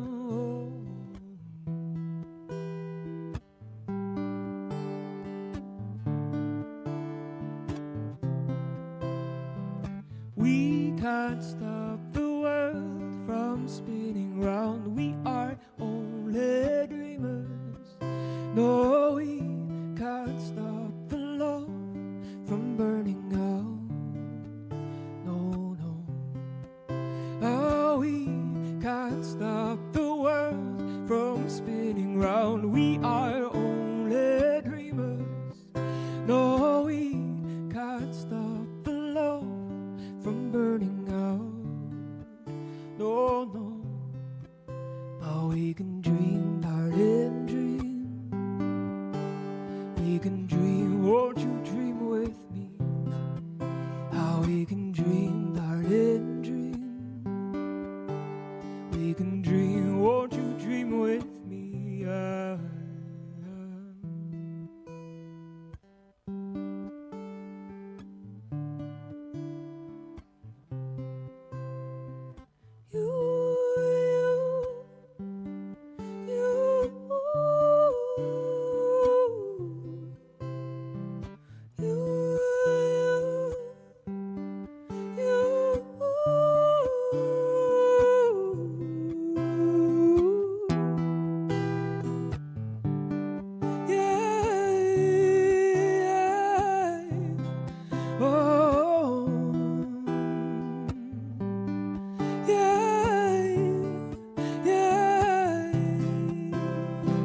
We can't stop the world from spinning round. We are only dreamers. No, we can't stop the love from burning out. No, no. Ah, we can't stop the world from spinning round. We are only dreamers. No, we can't stop the love from burning out. No, but we can dream, darling, dream. We can dream, won't you dream with me? How we can dream, darling, dream. We can dream, won't you dream with me?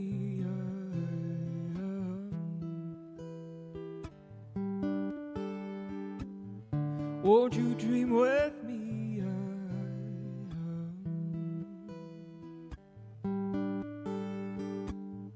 Won't you dream with me?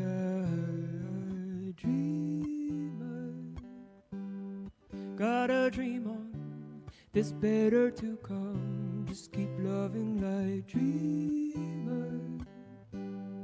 Gotta dream on. It's better to come, just keep loving like dreamers. Gotta dream on, it's better to come, just keep loving like dreamers. Gotta dream on, it's better to come, just keep loving like.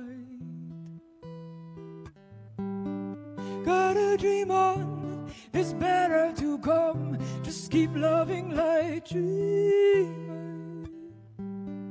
Gotta dream on, it's better to come, just keep loving like. Gotta dream on, it's better to come, just keep loving like. Yes, that is Dreamer for all you guys out there. I hope you take strength from that as well. So I have one more song, and it's a song called Same Old Notes. And this song has been writing itself, which most of the songs seem to do. I get to take credit for them, but a lot of them write themselves. So this one has been growing for, I'd say, almost 10 years. And it's changed its meaning throughout time. About, what is God to you, I suppose. That's a big question. But I find that a lot of what God presents itself in is really connected to love and how we engage in a loving way. So that's kind of what this song is about, in a very simple explanation. But yeah, it's called Same Old Notes. And thank you so much for spending time with me and for what you're doing out there, and to the whole Simon Community crew and Q1 and all you guys for making this happen as well. So I really, really love being part of it. So thank you. Here we go. Same Old Notes.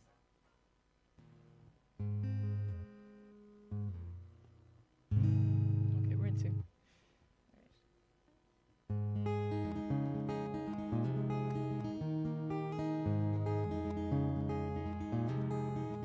Same old notes ring through my fingers, picking strings to sing the song of a love once known.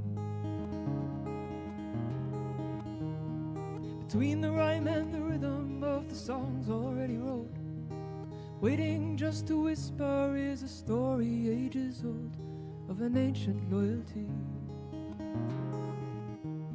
of the God we're born to breathe. So as time unwinds in my soul, and I question the beating of my heart, am I just another face growing cold?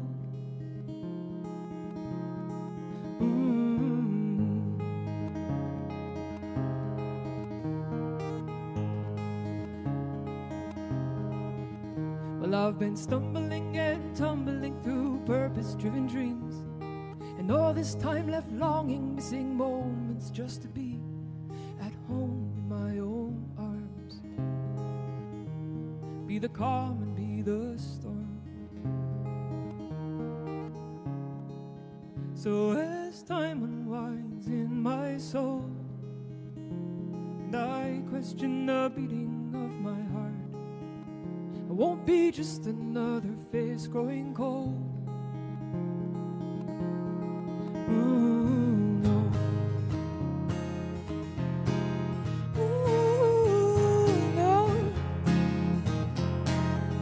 Well, I've been lost and I've been found, up and down, round and round, but this I know. Well, I've been lost and I've been found, up and down, round and round, but this I know. What you seek is what you'll see, hope, love and faith is all you need. What you seek is what you'll see, hope, love and faith is all you need. What you seek is what you'll see, hope, love and faith is all you need. Keep keeping on. Whoa, whoa, I've been lost and I've been found, up and down, round and round. Lost and I've been found, up and down, round and round. Lost and I've been found, up and down, round and round, but this I know. What you seek is what you'll see. It'll be what it'll be. Hope, love and faith is all you need. Leaning hard and leaning deep. Keep keeping on.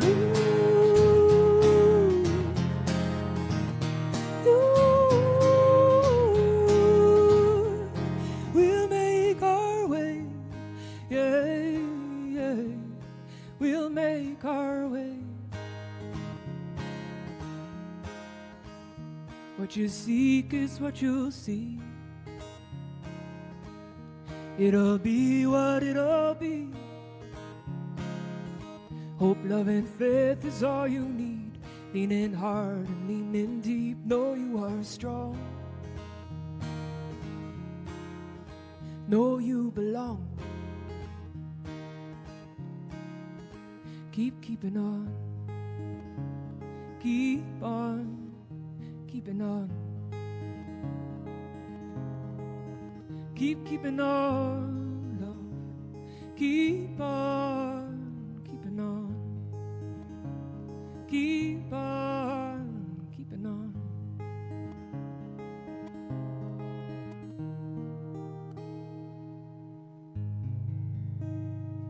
Thank you so much for listening to me, and have a wonderful, wonderful night. Thank you, guys.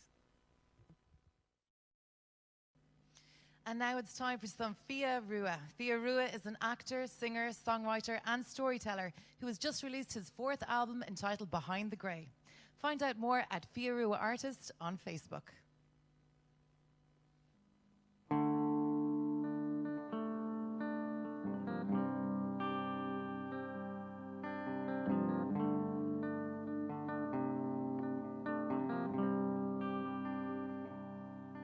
Well, today I left my woes underneath the veil of the mother and the child behind the rail,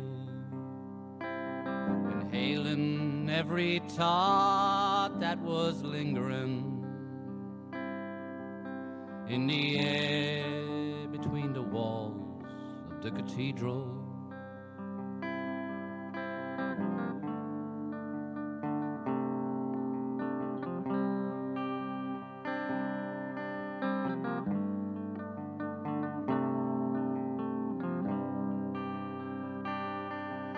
This place attracts the lost and the suffering,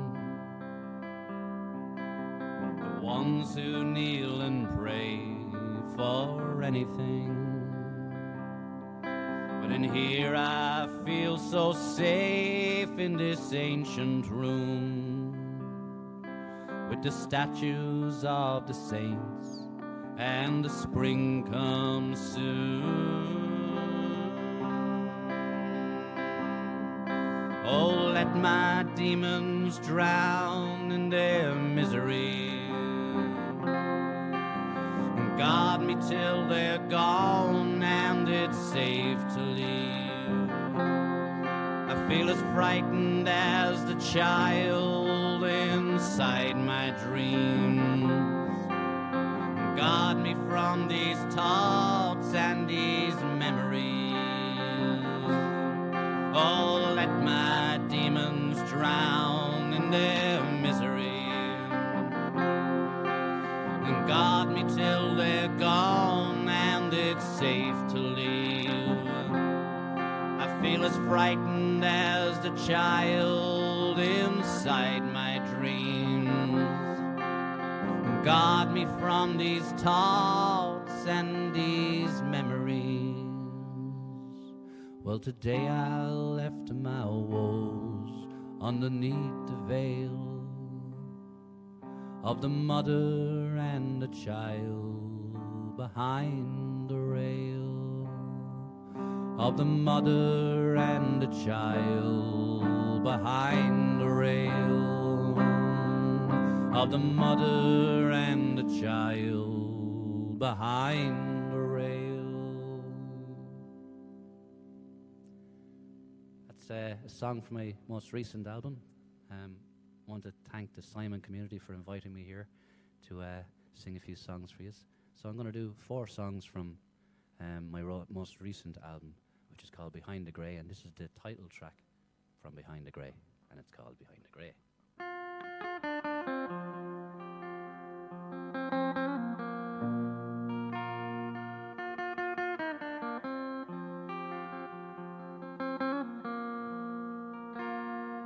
Behind the grey, under the green, there is a world that I've rarely seen. Is it too late to take the voyage? Almost midnight, I have no choice.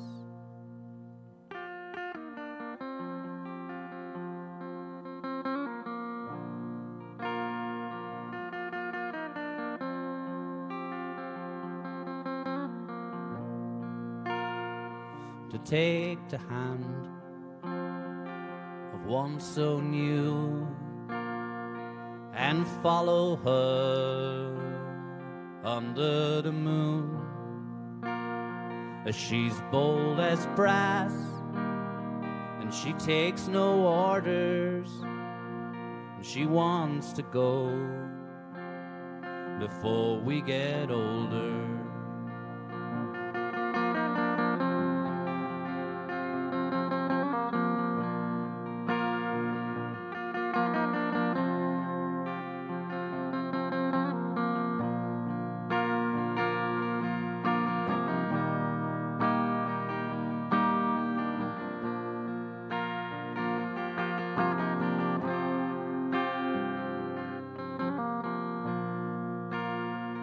We wet our feet in the wild water and breathe in cold midland air. And I want to let the river take us far away. It's here to save us. I want to let that river take us far away. It's here to save us.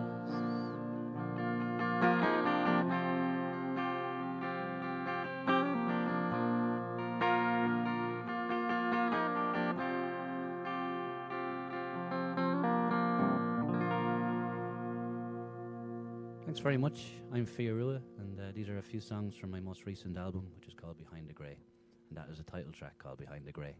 The next song is called The Clangory Evictions, and I thought I'd sing it because it's there's certain things, I suppose, that's still happening, like evictions, and this is happening in 1889 in County Kildare, where I'm from, and this is called The Clangory Evictions.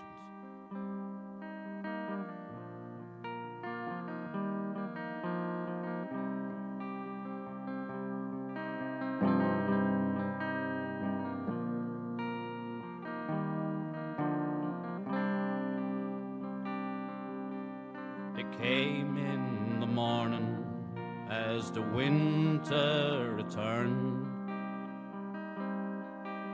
O'Kelly, the landlord, and a dozen other men, they drove through the door and they flung us in the mud. I tried to protect them. Well, I did what I could.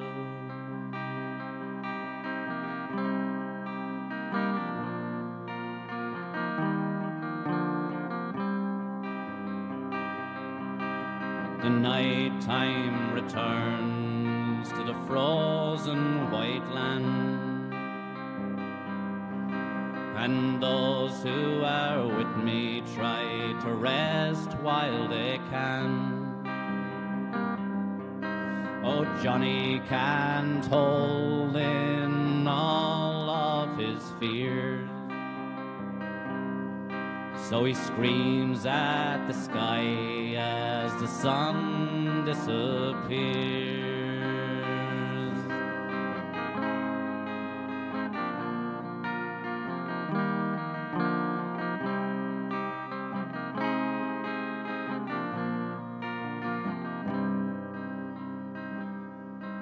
We walked through the bogs with our horses and dogs. Our legs, they are tired, but our spirit, it is strong.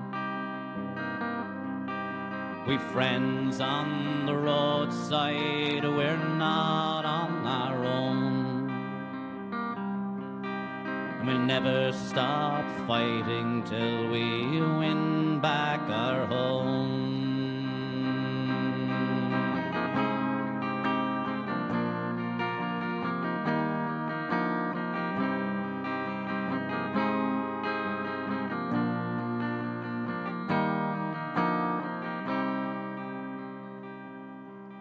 Clangory Evictions, 1889. Thanks very much. I'm Fia Rua. I'm going to do one more song for you. I want to thank the Simon community for inviting me here, and fair play to them, and they do great work here in Galway. This next song is, what is this next song? This next song is called The Ballad of Tony Dunn, a fictional ballad. I've written a few murder ballads in my time that are fictional, maybe. One was in Galway, this one is set in my native Kildare. It's called The Ballad of Tony Dunn. When we used to go to bars a few years ago, I used to get very inspired by the characters I'd meet in there, and he was one of them.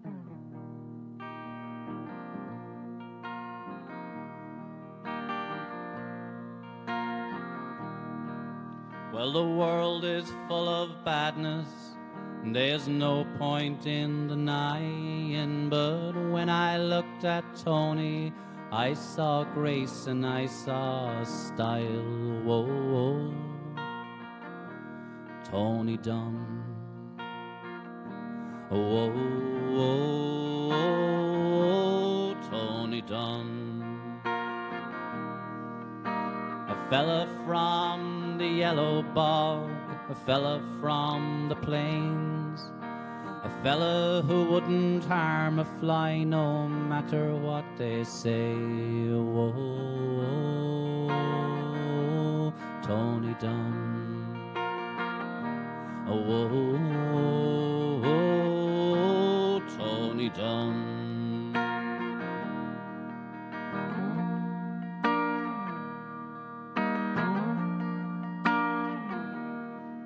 One evening in Connolly's bar and lounge, he nursed a quiet one, and someone out of somewhere took out a feckin' gun. Oh, Tony Dunn. Oh, Tony Dunn. Oh, the barman shook in terror. He raised his hands up high. Tony said, to hell with this, and stuck a pint glass in his eye. Oh, Tony Dunn. Oh,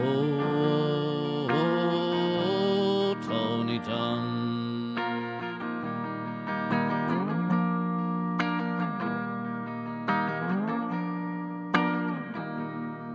Oh, there's heroes in the movies, there's heroes on TV, but no one matches Tony, if you're asking me. Oh, Tony Dunn. He's on the run, my number one, a second son. He's Tony Dunn. Whoa, Tony Dunn. Whoa,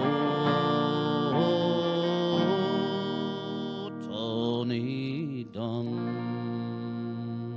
Thanks very much. I'm Fia Rua, and support the Galway Simon community. Gur míle maith agaibh.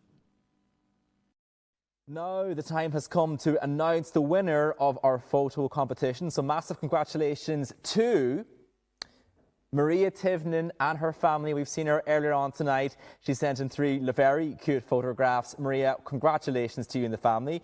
You won the best photo and you've won a €150 voucher for Wildlands Adventure Park. Not too bad at all. A Bula bus for the runner-up in this competition, and that goes to Claire Fahy, who is sleeping out with her dog Earl this evening. So congratulations to you as well. The team at Galway Simon will be in touch with all of you to deliver those prizes. I want to take a moment now to acknowledge the phenomenal fundraising efforts of each and every one of you taking part tonight. It truly is heartwarming to see what can be achieved when we come together in solidarity like this. As you may know, thanks to the generosity of the local business community, there were a number of fundraiser parties this evening and prizes, including DIY pizza kits from Dobros, as well as generous vouchers sponsored by Outback Jack's. This leads us to the announcement of the overall top fundraiser prize of a €500 voucher for for Joyce's Home and Hardware. And I can reveal that the winner of that competition is St. Paul's, the gang from St. Paul's in Uachtar Ard. So well done to all you guys. We tried calling you earlier. We saw you, we couldn't hear you, you heard us, and you have won the prize of top overall fundraiser and a €500 voucher. Very, very nice indeed. Now for a final live call check-in, and this time we're going live to an open deck top of a tour bus in Ayr Square where John Byrne and the team from Lally Tours are sleeping out tonight. So we're going to say hello, guys. Can you hear us?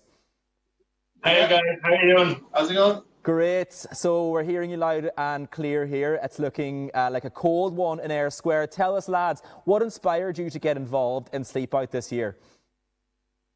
Well, I suppose many people around Galway would have noticed the open top. We're not in the open top right now. The open top is back there, but because of Ayr Square at this hour of the night, it was a little bit loud, so we ducked inside. But I suppose over the last couple of months, we've been able to share Galway with local people, whereas normally we share with tourists from around the world. So it was great to meet local people, and we thought it was only right that we should take part in a local charity for a local cause and help people right here in Galway. Amazing. And tell us, how has the evening been so far? Oh, great. Yeah.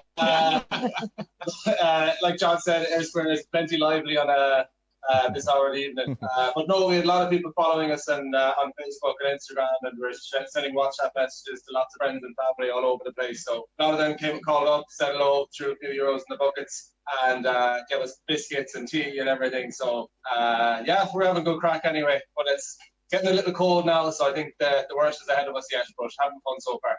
Brilliant, brilliant. Well, at least you got a nice view up there. And finally, lads, is there anything that you'd like to say to people tuning in tonight that are watching? Yeah, I'd say, just have a good think about it. I suppose everyone had a lot of time to think over the last 18 months, and that's also contributed to our decision to take part in this. A lot of people out there who aren't as fortunate as a lot of the rest of us, so just have a think about it and see what else you can do to kind of help them. Think about clicking on one of those links that you've seen somewhere, making a donation or finding a bucket. You don't have to donate tonight. You can do it tomorrow or the next day or next week's paycheck or whatever it is. And also have a good think and plan and put it in the calendar for next year and take part yourselves. That's it, that's it. Well, lads, look, you're in for a long one tonight, but we really appreciate your efforts and raising awareness and for joining us live tonight. So have a good evening. Thanks, guys.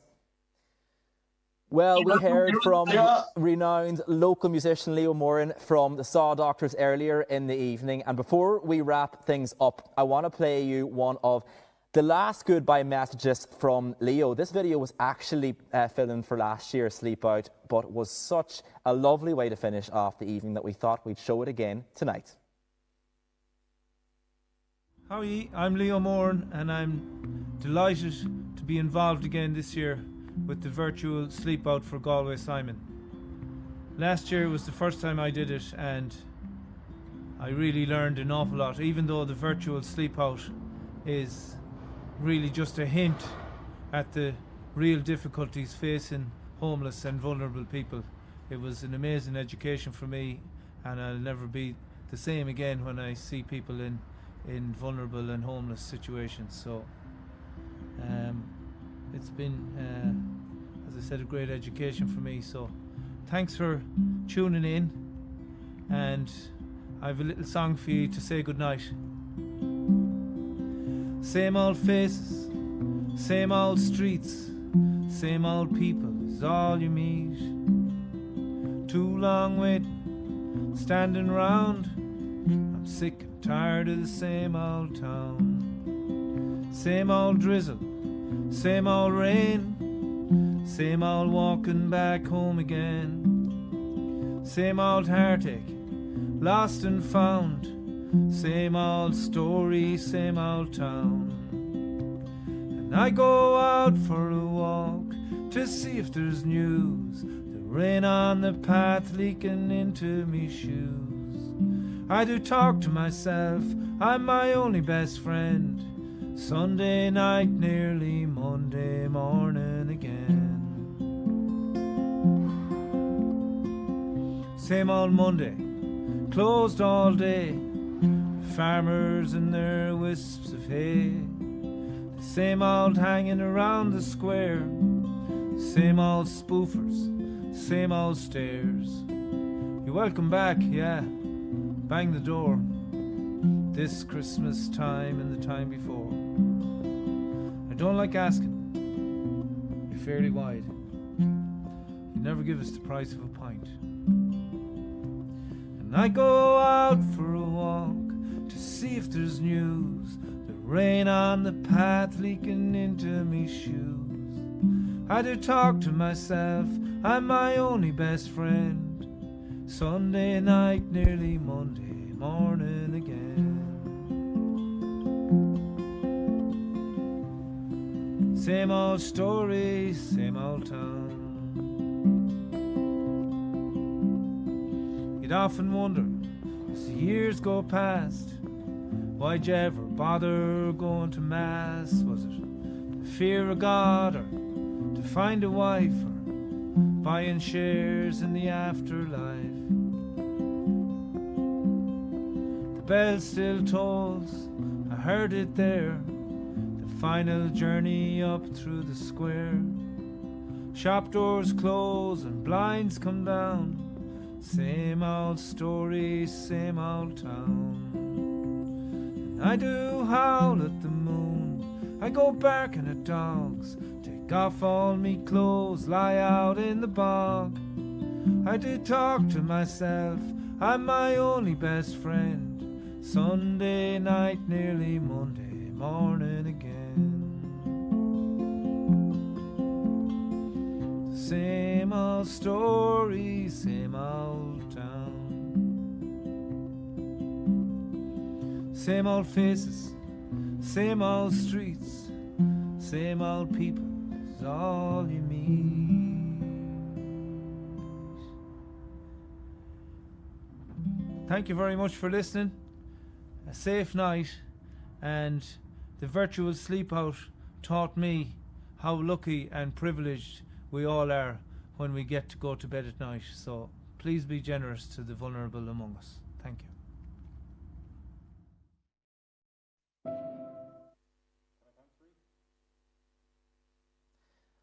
Okay, guys, so it's time for our final update of the evening, and we are over the moon and thrilled to announce that as it stands, and obviously the donations and the counting goes on until after tonight, the weekend included, we are standing at a staggering €42,668 that we collected thanks to all of your efforts at home and around the county, in all your sleep outs and your fundraising, and we just want to thank you sincerely for all the efforts that you're making this year. Remember that 100% of proceeds will go directly towards supporting Galway, Simon and homelessness prevention services here in the West. Donation links will stay open, as I said, over the coming days. And remember, there's still a chance to win an amazing overnight stay for two in Ballylahinch Castle for all who donate between now and midnight on Sunday. So be sure to keep calling on your nearest and dearest to show their support and your support by donating to what they can. But from all of us in Shaw, gur míle maigah as we're go takeíocht a lig anocht agus we're go luder to sultan gur bunch of salt as in show by share file le fecal again channel YouTube agus channel agus na hard and hóisiilta atá ag an Galway Simon Community Mícheál Ó Céirí go dtí an céad ella slán I Hawaii agus tóga ré.